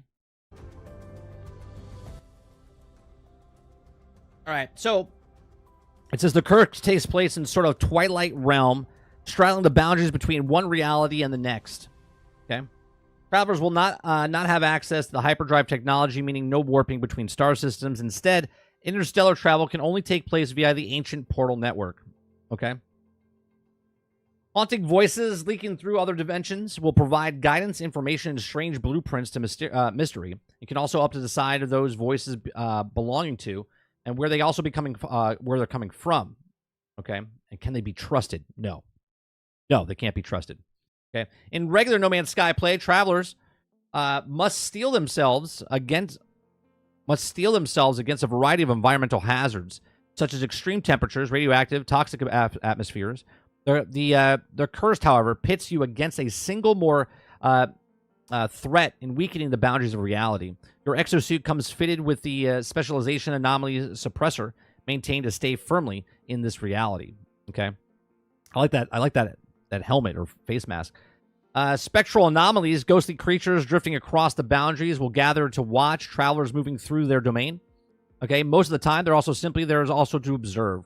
But be warned, as your suit's anomaly suppressor weakens, Time will begin to behave in nonlinear ways, and these anomalies may turn hostile. So they will. 100% will turn hostile. Travelers will need to prepare the number of otherworldly connections to navigate through the cursed sustains. Boundaries strengthened within the elixir of glass, reveal the locations of portals and elixir of quicksilver, and surprise open the gateways of the elixir of blood. For those that reach the end of the journey, its final trial will require to drink from the external of water and the consequences thereafter. So there you go. The Cursed Expedition begins today and will run for approximately 2 weeks. Oh, so we got to do it next week, and that's it. Travel beyond the boundaries and fortify the mind against spectral anomalies to succumb of the call of World of Glass. Okay. Boundaries anomaly, portal breach, and glyph posters. You get the posters. You get the anomaly steel-based part. Okay. You get the ink stained jetpack trail. You get the mask, boundaries of horror, mandibles. Okay. You get some new creatures. You get the new spaceship. Okay. You get community research, Quicksilver, synthesized companions, latest research endeavor, the set of blue, purple, and teal fireworks. And that's it. So, cool stuff. Yet another. Oh, wait a minute. What is this? Is this from... When was this thing updated?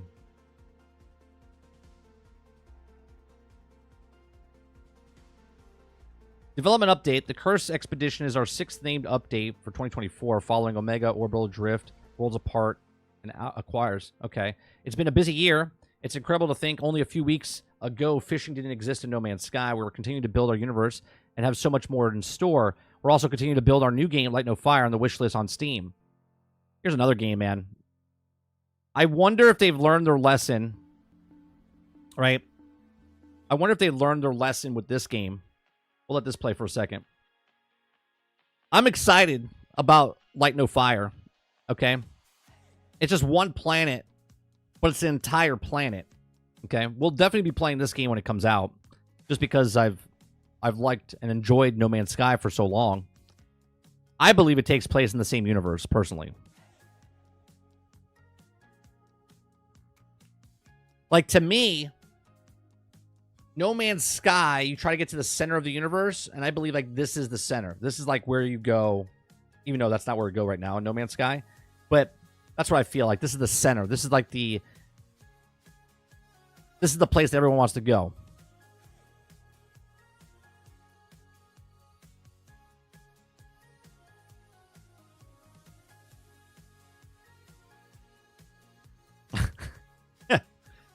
Hilly says, ship design is not the Millennium Falcon. Shape and design are produced of No Man's Sky imagination or used fictitiously. And any remnants of the actual Disney property, living or dead, is entirely coincidental. That's right. That's definitely not the Millennium Falcon. Yeah, this game looks... I don't know, man. Can No Man's Sky... Can Hello Games, I should say. Sorry, not No Man's Sky. Can Hello Games pull this off?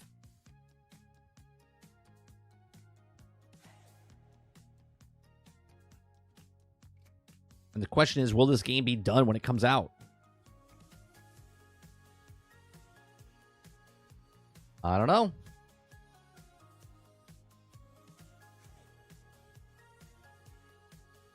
I always start them but never finish them.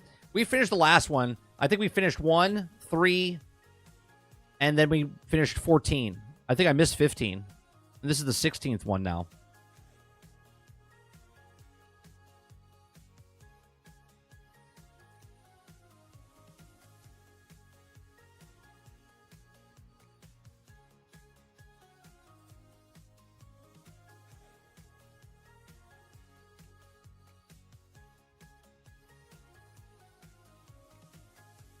All right, we already did that one. Then we had another story that I wanted to talk about. Oh, did you guys see this? Is this yet another? Is this another update, or is IGN doing a story too late to the party about Star Wars? Did they just have another patch?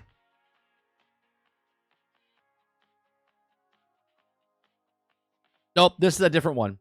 This is definitely a different one. So,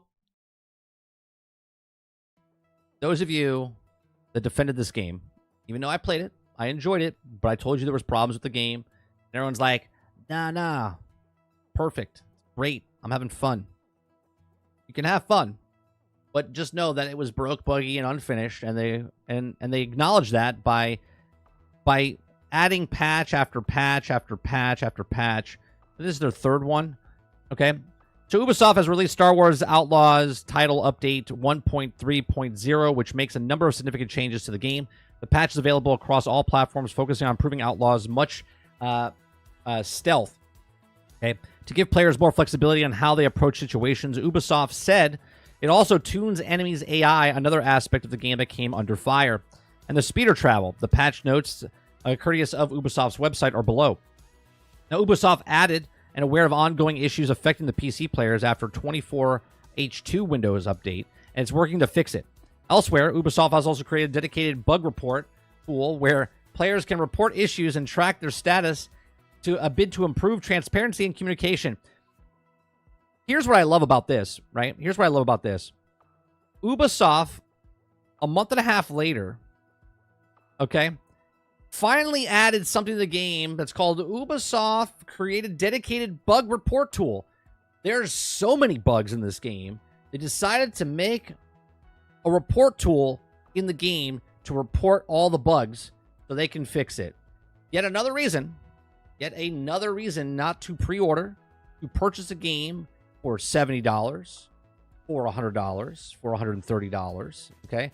And why they always and all along wanted you to play the $18 version of Star Wars Outlaws, okay? So, where players can report the issues, okay, because they want to improve the transparency and communication. Isn't that funny? Isn't it funny how they didn't want to improve the transparency and communication before the game when they charged you $70, $100, $130 to get this game ahead of time? No transparency, no communication, just a broke, buggy, delivered game. It's fantastic. Okay. So Star Wars Outlaws has struggled since its launch in August, with Ubisoft admitting that the sales failed to meet expectations. And now, because it didn't meet the expectations, well, now they're communicating and improve the transparency and communication. Why don't you like it? Why didn't you play it? How come it didn't sell well? Well, let me tell you. Where is that? I gotta get that put in here as well, right? Willy Wonka. Really? Right? Like, how come you guys didn't know? Now you're being transparent and you want to communicate. Developers at Ubisoft Massive has said the commitment to improving the game. How about releasing a game? How about not improving the game, but how about releasing the game in a make a game, sell a game, right? Okay. So with the patches planned out and run up to the crucial Christmas sales period, Update 4 will arrive in November 21st, featuring further combat and stealth improvements as all free additional contracts. And the upcoming story DLC Wildcards will see Kay and Nyx infiltrate the high-stakes Sabacc tournament, where they also face off against the legendary Lando Calrissian. Okay, it comes amidst of a shakeup at Ubisoft following the collapse of the company's shared prices and Outlaws aforementioned poor sales. Ubisoft has returned to Steam, right? That's another thing. Not enough people bought the game, so what do we have to do? We got to move it over to Steam so we can sucker those people and buy a broken, buggy, unfinished game that crashes and the stealth sucks and the speeder bike sucks and hello? If you're watching this and you don't own this game and you're like, can't wait and you're excited for Steam, do not pick this game up. Do not. And if you want to play it, pay the $18 for 1 month and play the features that are fixed. But do not give them $70. Do not give them $100. Do not give them $130 for a broke, buggy, unfinished game, which now they're being transparent and communications. Open it up. Okay. So it says it comes in the midst of a shakeup at Ubisoft. We already read that part. Assassin's Creed Shadows into the next year and reportedly considering partnering with Tencent to take the company private. So here's some of the fixes that Star Wars Outlaws title update 1.3.0 patch notes are. Okay. It's a 3.48 gigabyte fix on PlayStation. It's a 5 gig fix on Xbox. And it's a 4.88 gigabyte on PC. Okay. So implemented stealth changes to false flag of other missions to give players more flexibility in how to approach situations without the risk of failing. Improve speeder travel by reducing the collision with objects in the environment. Improve NPC combat behavior. Increase autosave opportunities to open world hostile areas. Okay, scaled wanted difficulties based on players' progression. Improved AI speeder avoidance. Full patch notes, right? Performance and stability. Fix an issue where the game would just crash when new games was selected. Improve overall stability of FPS drops. Okay, fix an issue where the game would crash when using the electro binoculars. You know, hey, what's that over there? Ah, it's crashed. Ah, well, who would have saw that coming? Improve stability with GeForce Now. General gameplay improve the quest checkpoints. Improved manual autosave features, including allowing more opportunities to save in the open world combat. Removed autosave restrictions for combat detection. Improved NPCs and player animations. Oh, why would they improve the NPC player animations? I don't know, maybe. Who pointed that out? Wanted difficulty now scales based on players' progression. Fixed an issue where death troopers would not spawn from search parties. A whole section of people that were supposed to hunt you down weren't showing up in the game, by the way. Right? Fixed an issue where the stun shot would miss in shooting from cover when unholstered. Okay? A gun where you're like behind cover, you pop up to shoot, and it wouldn't hit because, well, it just wasn't coded. Okay? Fix an issue where the Bonta Brawler belt did not increase grenade blast radius. Oh, that's good. Put this perk on. Doesn't work. Fixed an issue where grappling hook haptics were not present on the PlayStation 5. Oh, Lordy B. Lordy B. PlayStation's like, you gotta fix this. People pay for this controller. Gotta fix it. Okay. Improve camera detection and defeat enemies. UI HUD settings. Improve UI when detected. Update the key binding for hyperspace jump. Added segments of the VRAM meter. Equipment screen now has an option to mark all items as viewed. Fix an issue where the map cursor would also, well, it could disappear when using a controller on PC. Audio made NPC voice lines more consistent with player detection. Okay, fix an issue where there's no music at certain stations. Fix an issue where multiple sound effects would disappear after completing the game.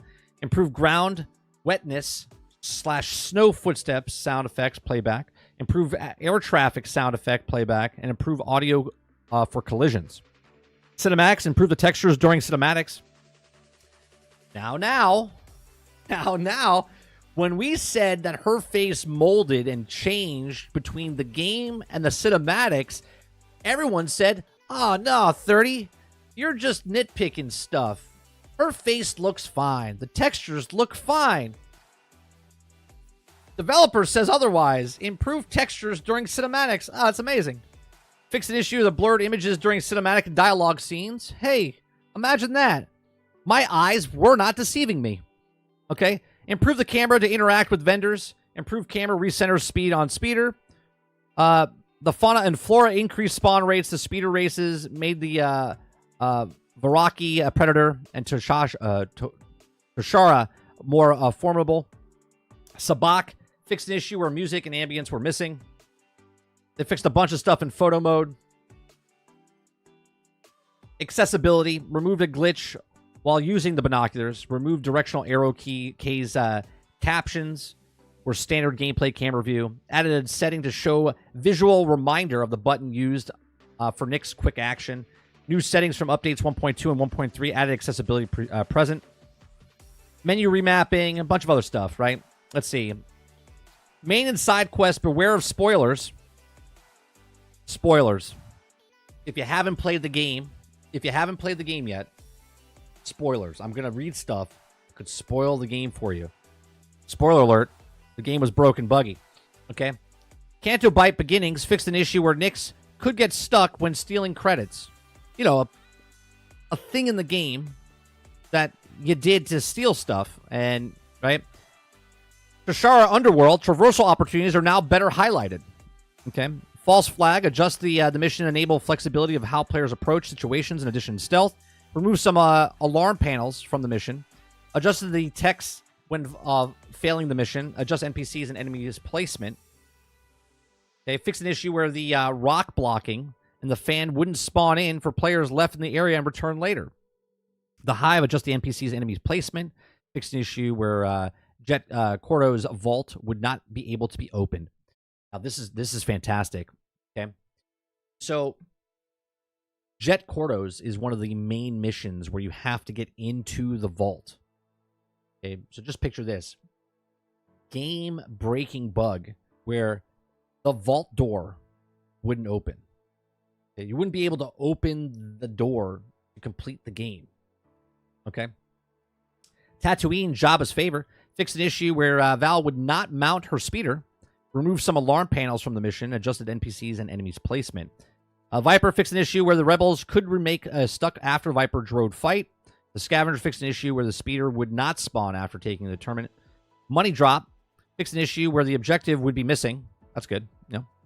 And then fixed an issue where players could not move or shoot the Trailblazer. Okay. So, again, when people have criticisms for games and they tell you, hey, this is not working, right? Again, this is the whole analogy of my house is on fire. And someone says, well, my house is not on fire, so it doesn't matter. Okay? When someone says that my thing's working just fine, negating the people that actually have problems, okay, that, okay, is the problem. So when you blindly become a trash knight, okay, and you blindly defend a company or a game that you love, you're not part of the conversation, because the conversation is the game is broke, buggy, and unfinished. There's massive problems. They know this. We knew this. But those of you that defended the game just wanted to just be a troll or just be naive about it, when they're right on the screen, it says they're trying to improve the transparency and communication now. Because what happened? If the game sold like Cyberpunk 2077 and sold 8 million copies, 12 million copies, then it doesn't matter. They'll fix it after 3 years. Okay? But when a game does not sell, okay, they fix it within months. Okay? These are my thoughts. Let me know yours in the comment section down below. Please make sure you share, like, subscribe. Let me know what you think about Star Wars Outlaws. Are you still playing this? Did you put it down? Did you return it? Are you going to pick it back up 6 months from now, 8 months from now? Because these are just the surface level problems that we're seeing right now. Because obviously they put a bug report in the game now so you can report more bugs. Because why would they put that in the game if they weren't expecting more bugs? Hit that like button. Hit that subscribe. If you like what I do, become a member as little as $5, and I'll see you on the next one. Thanks for watching.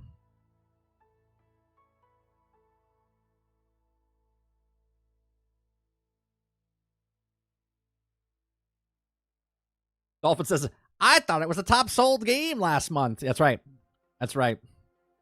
Eclipse says, you know what this bad thing about this is? I guarantee you, this did good. Most of the stuff would never got fixed. That's right.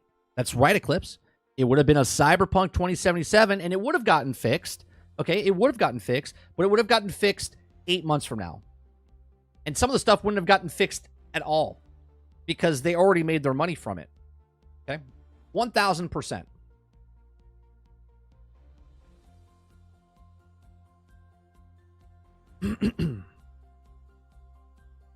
Nate says, I wish they added a new game plus so I can play it again. Well, you can play it again, Nate. Because of all the fixes, it's a completely different game than when you played it the first time. Think about that as a new game plus.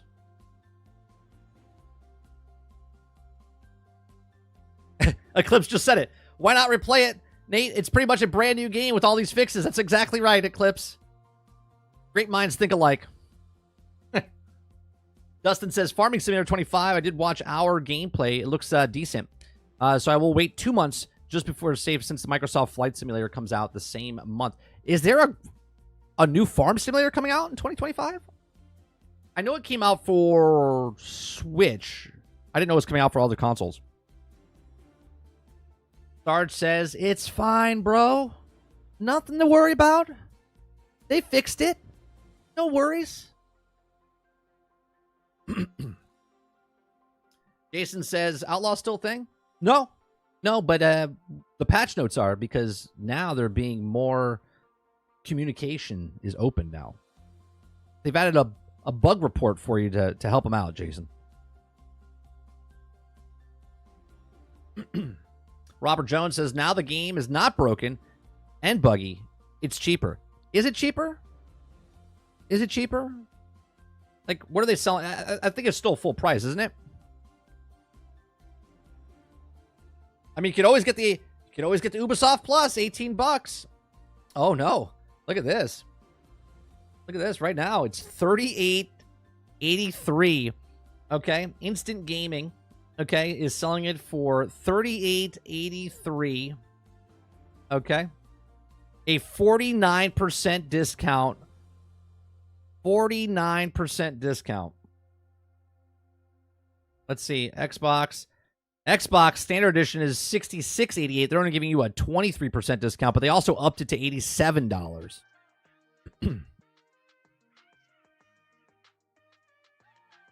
$30 is going to need to give them another $18. No, I already said this, Krebsy. We'll wait for all the content to be out, like all the content to be out, and then I'll wait for it to have a physical sale, and then I'll go buy it for like $10. So they'll get a total of $28 from me. And then I'll purchase it because it'll be a completed game about 2 years from now.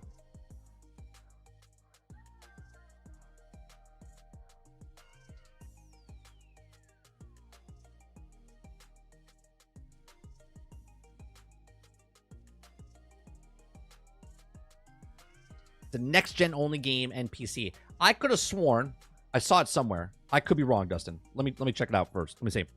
Farm Sim 25 release date. November 12th, 2024. Farming Sim. I could have sworn it was on something. Where did I see it? Because my son watched the trailer. And he even said, why is it on... Hold on.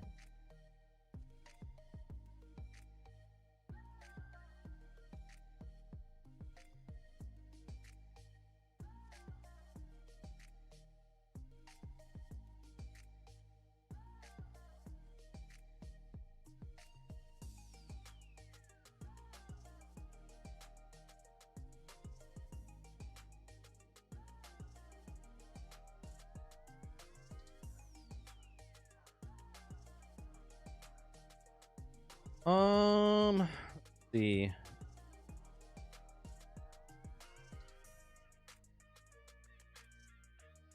We'll present more details about the game, technology, storytelling.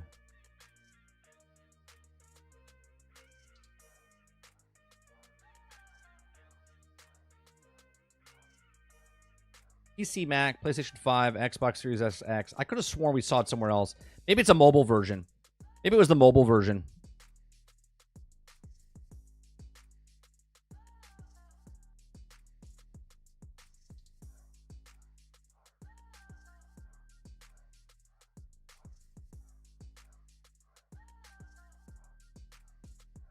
Nope, I guess not.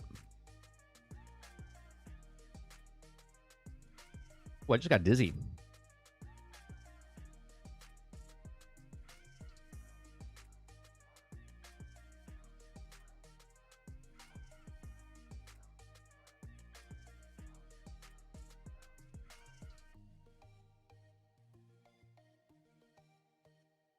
Farm Sim will probably come to Game Pass probably a couple months down the road. All the other farmers ones came about 6 months afterwards, I think.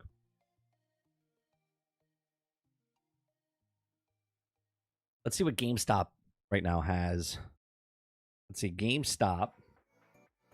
Go to GameStop. And let's see what they have for Star Wars. If they have Star Wars Outlaws. Used copy. No, it's still, right now it's $60. You get a copy of $60. Pros get it for $56.99. You get the gold edition for $109.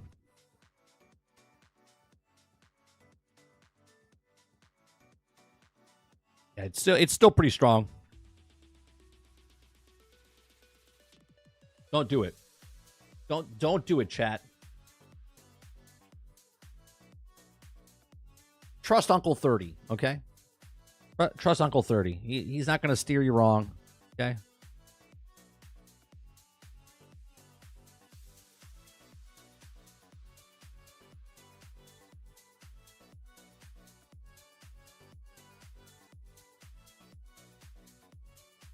Did you guys see what they're doing? You guys see what they're doing for the Marvel Studios? Marvel Studios finalizes its 2025 theatrical releases for movies. Let's see if you can see something that's not on the list. Okay? Let's go to the list here.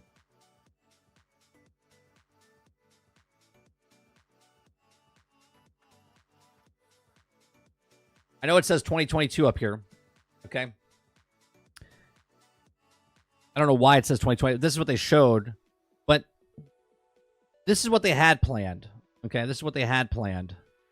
Okay? And this is all they have planned now. That's it. Okay? So Thunderbolts comes out May 22nd. I'm sorry, May 2nd, 2025. Okay? All right. Then we got Fantastic Four, First Steps, July 25th, 2025. Okay. Where's Captain? Oh, this is the Captain America one. Sorry. All right. You got Captain America, Brave New World, February 14th, 2025. Where's Blade? Where's Blade? They've gone through 4 directors, I think 5 writers. And they've now pushed Blade outside of 2025 to 2026. They don't even know if they're making it anymore. Like, what happened?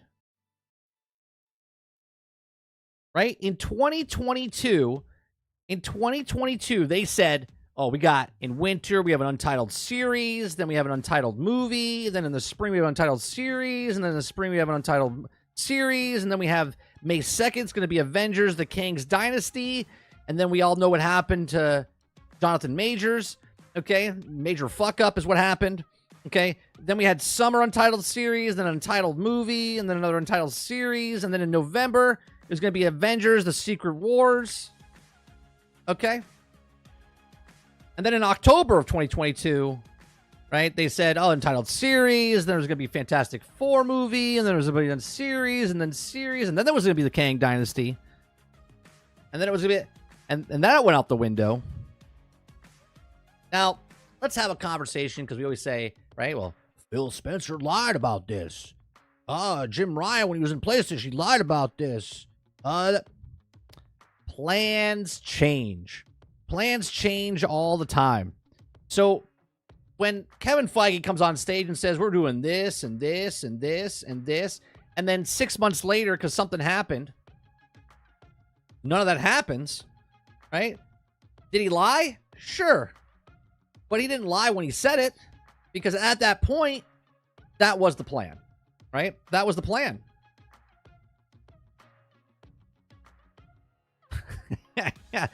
Dolphin says, Wesley Snipes paid his taxes with the Deadpool money. Now he doesn't need to work. He served time for that, didn't he? Didn't he serve time?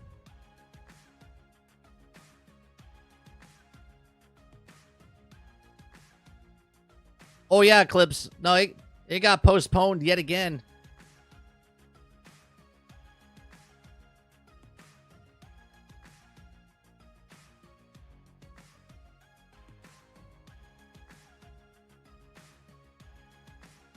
I love... Okay, Nate, are you talking about Star Wars Outlaws? Are you talking about they had 3 DLCs coming out, the game is good? Bro. Their own company said the game's not good. Are you drinking that Kool-Aid? Like, look, you can like the game, right? You can like the game, you can have fun with the game, but their own company said the game's not doing good. I just read you one list of many problems with the game, right? Right? I like the game. I liked the game. Was it fantastic? No. But the game was not what it should have been at launch. Their own words prove this with the patches and the fixes that they're making. Their own company said that it's not making enough sales.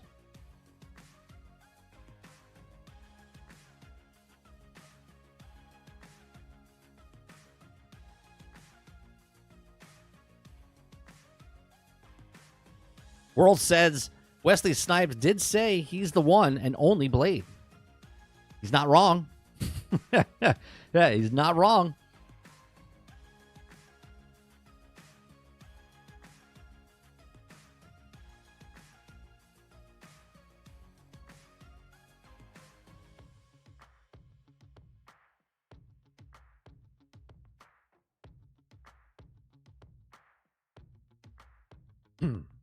I think the other articles Kevin gave. I didn't even read this article. I was looking at the pictures. I think the other articles said that Kevin gave Blade a 2028 release date. Now gives it an infinite delay. Yeah, I don't. At this point, they can't even lock down a director or writer. They don't know where they want to write it.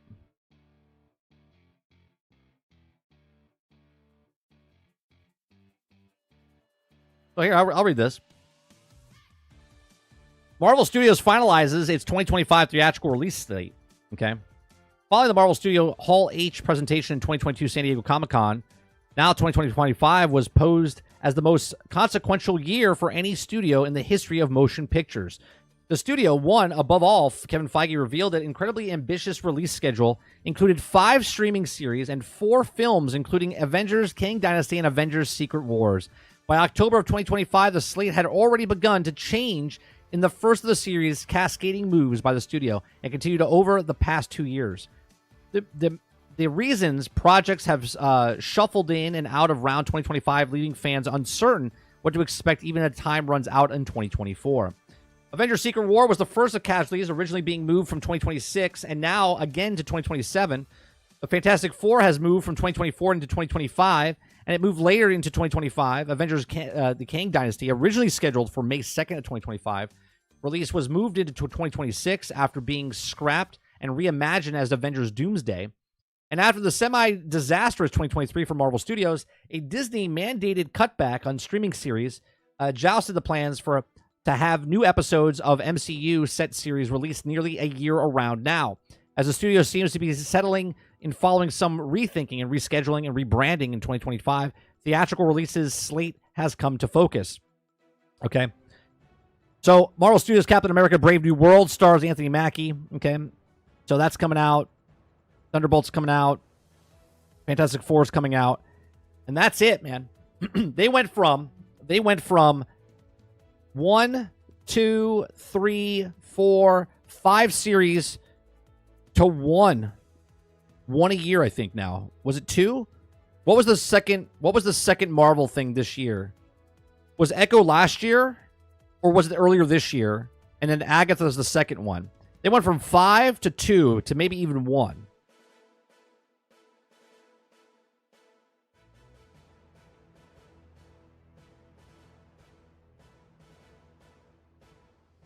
Buddha Papa says, I enjoyed the game. I've had so many issues. I've had to load old saves, had a massive graphical glitches, crashes, character weirdness, blaster problems, and more. Yeah, it's fine.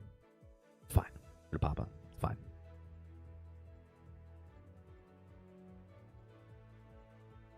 World says, I don't care about what they say about the release timeline anymore. Right, it's like empty promises. The film industry has turned into what the video game industry is, Worlds, in my opinion. Right? They tell you that a game's coming out. Here's what it is, Beyond Good and Evil. Right? Here it is. We're going to show you this is the greatest game in the world. And then you don't see it. Now the movie industry, Marvel, was hyping you up about all these all these film series and all these movies, and none of that's true. None of it's true. Everybody says, do they need a writer or director if they have the previous that set the shots before the director, or the previous that shut the shots and director gets hired? Well, whatever's happening, apparently they scrapped the full, again, rumor, claimed, take it with a grain of salt. Supposedly one of the first story plots that they had for it was that Blade was in the movie, but it wasn't about Blade. Okay? It was going to follow a woman character around instead of Blade. And that got scrapped. Then someone else came in with something else, and then that got scrapped.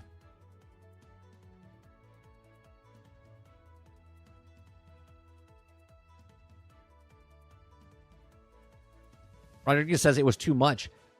Yeah, but hindsight's 2020, right? When you look at this, right? When you look at this thing, back then, people were just excited, right?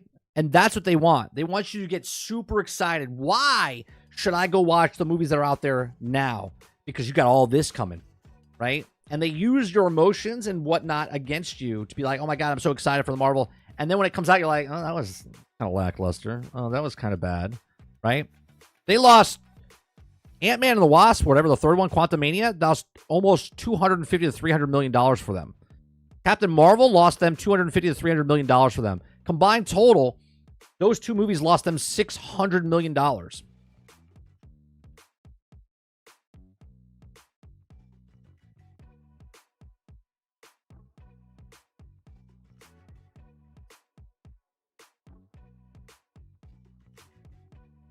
Dolphin says 30. Do you remember it's the Secret Level TV series coming out on Amazon? Supposedly the Concord episode is one of the best ones, ironically.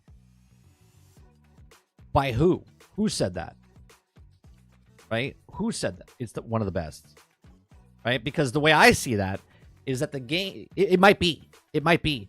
But it's also pumped up to be like, oh, that's the best. So when they watch that, look, I 100% believe that Concord, okay, and again, no proof, just based on the way the launch thing was. Concord was supposed to come out. It was supposed to be successful. It was supposed to push the PlayStation 5 Pro for what it was going to do. And then Secret Level was supposed to make it even better because it would get you excited for what the story stuff was happening inside the game. And then it got shot in the face. And none of that happened. None of that's happening. And now when you watch that episode, you're going to be like, oh, that's a shame. Oh, well. I mean, I still think Concord's coming back. They're working on Concord, which I said day one when they said they're canceling Concord. I said by the wording in the article itself, they said that, you know, they're taking time. So they're still working on it. And maybe they should make a TV series instead of making a video game. Right? Here's something that they do way before, right? They put the cart before the horse. They're trying to make these games and series into like novels and TV shows and movies, but it didn't even walk yet. Right? It didn't even crawl yet. Like, put the game out. If it's successful, like, how long did it take to make a Halo show? Still not a Halo movie. You know what I mean? That was one of the biggest franchises in the world in video game history, and they didn't want to do it. Now we're trying to make this game, Concord. We're trying to make it a television series and a short film, and we're trying to make, like, what are we doing?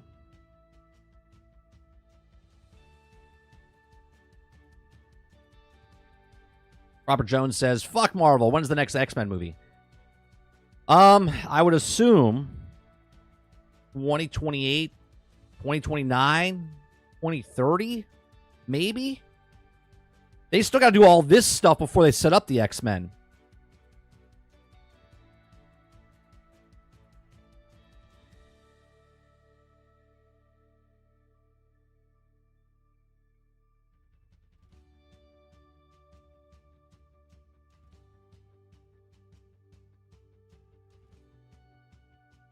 Right, and this got pushed back, right? So Avengers is not coming out until 2026, 2027. So X-Men's minimum 2028.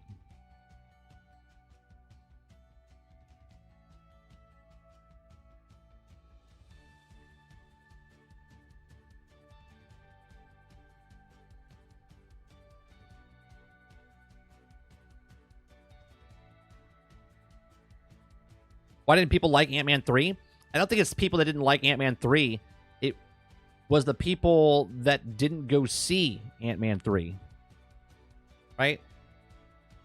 It has nothing to do with people didn't like it. People didn't want to go watch it.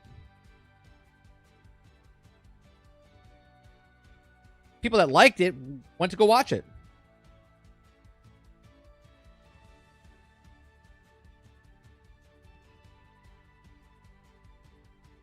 I mean, it started off really strong. Opening weekend, 106 million. Now, this is a big sign right here, Jones, right? This is a big. Let me put it right. This is a big sign right here, because it started at 106 million. Okay, and yet it only made 100 million afterwards. Okay, after the opening weekend domestically, and its full run.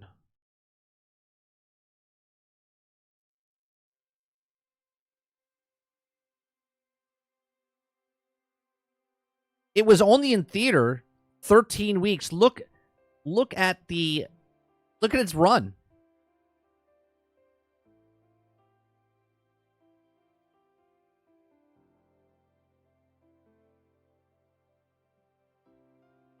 Right? That's the United Kingdom. Domestic, right? Oh, it was longer in UK. It was 30, right? So here you go. We're here. It was in theater 119 days.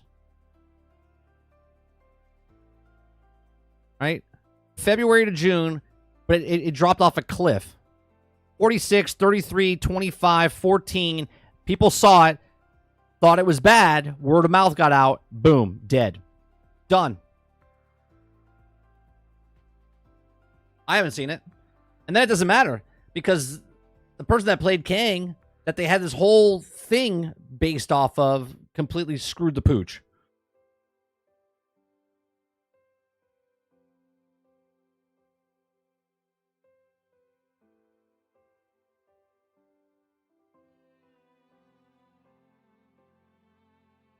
The clip says Ant-Man 3 was so bad, the story was horrible, convoluted as hell for no reason.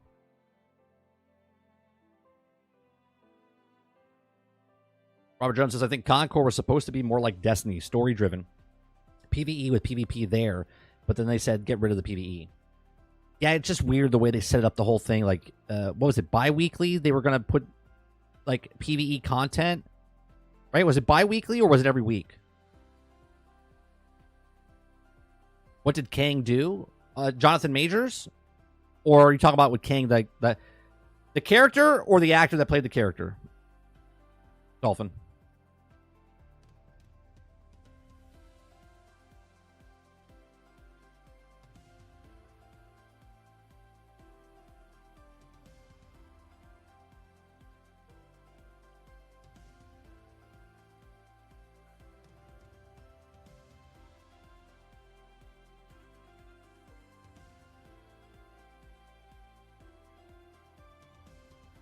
You're like, there's no way that Ant-Man lost money. It made $476 million. 30. There's no way it lost money. It's successful. Ant-Man 3 cost them $326.6 million. They had to make $600 million to basically break even. 650 million after their take half for the theaters and everything else, right? They lost $200 million for them.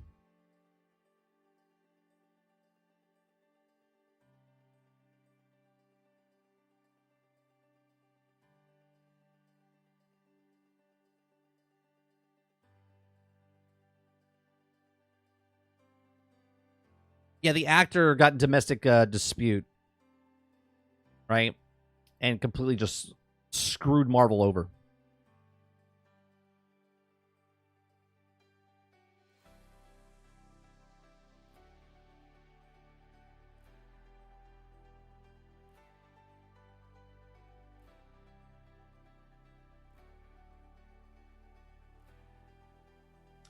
Here's the thing, right? What did The Flash make? Because The Flash was another disaster. And I watched it, obviously, when it came to television. Yeah, that made $271 million. It only made $55 million opening domestic, right?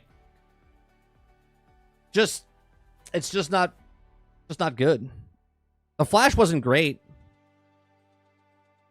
but it wasn't terrible. I didn't see Ant-Man. I thought Love and Blunder was terrible. I saw Guardians of the Galaxy. That was the last thing I think I watched. Watched that at home. That was good.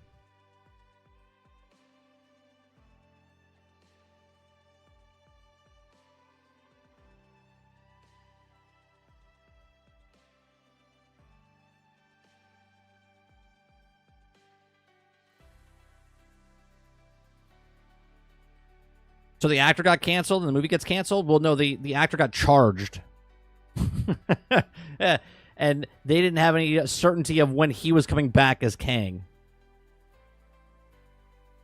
So they put all their eggs in a basket on one character, and the character did something bad. So they left the whole balance screwed up for them. And they didn't have an audible. So they had to call it an audible. Hence, why they called Robert Downey Jr. They're like, Blue 52, we're fucked. Right? And then they hiked the ball, and they had no one to throw it to. Ring, ring. Mr. Jr., can you come back to the MCU to save us? We're in big trouble. We were banking the next 3 films off of Kang. And, well, did you hear the news? All right. How much money do you want?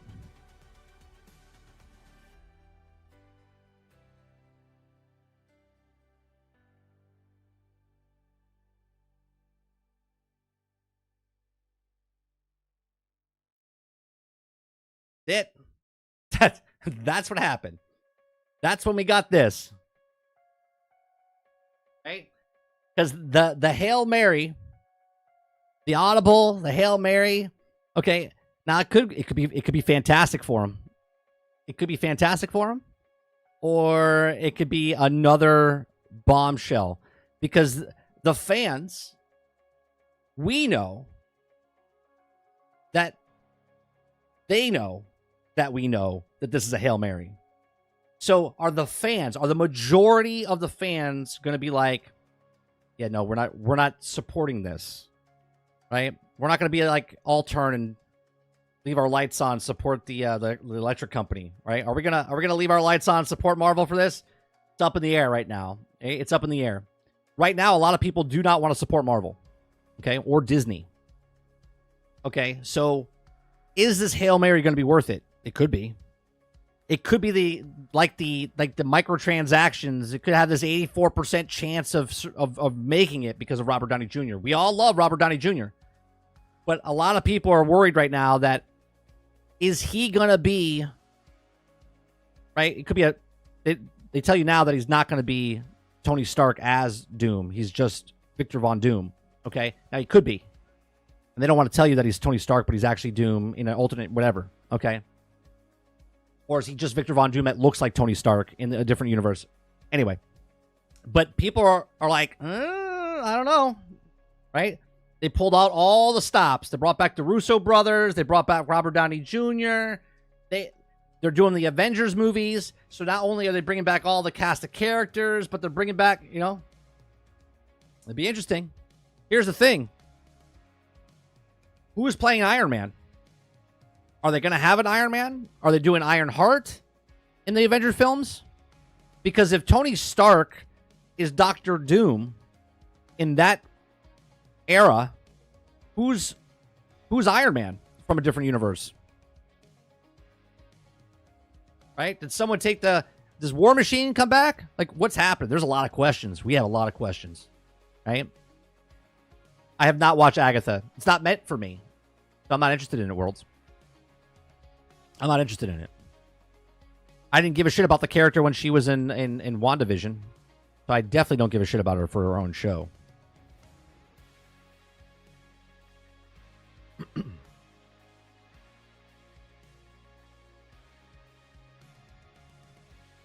The big thing for me after watching, and we watched and reviewed Wanda, Falcon, Loki, what was there was one more we watched. Hawkeye, and then we watched Miss Marvel. We watched all of these, reviewed all of these, talked about all of these. I was in. But then the payoff for when Doctor Strange movie came out, and they didn't pay off all the stuff from WandaVision and whatnot. And I went, what's the point? What's the point of watching this stuff?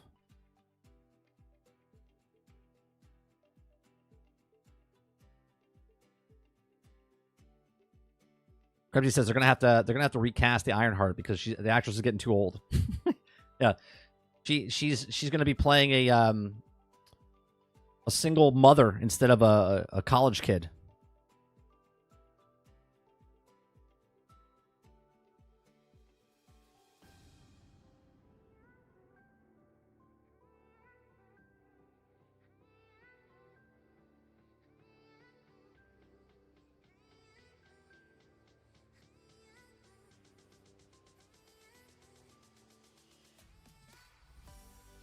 Argus says, my morals and ethics won't allow me to watch the show that's called the gayest show ever. Well, to be fair, they didn't advertise it that way. The Vanity Fair or Hollywood Reporter, I forget who's at New York Times, they called and they asked, is it the gayest show ever? And they didn't deny it, right?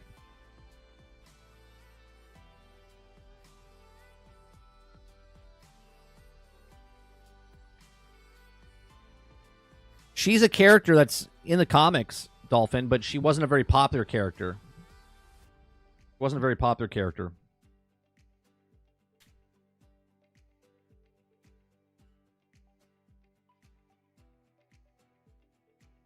So,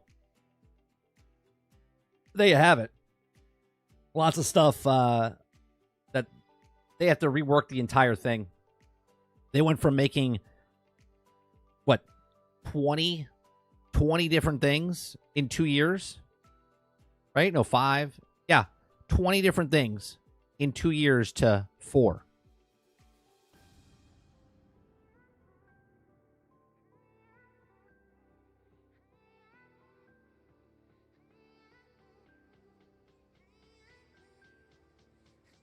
What else we got here?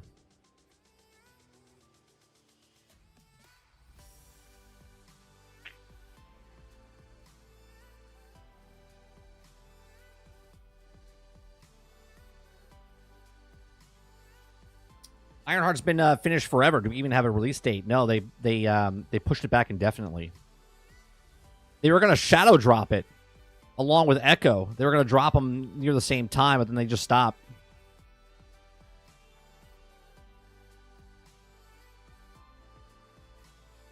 I appreciate it, Krebsy.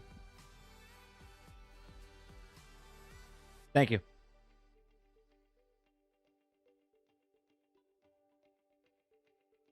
I'll take a look at all those. Thank you.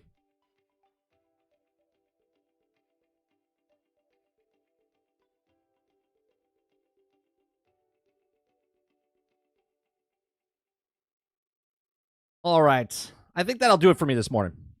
I think we're good this morning. Got a lot of stories that we talked about. 12:15, 12:12.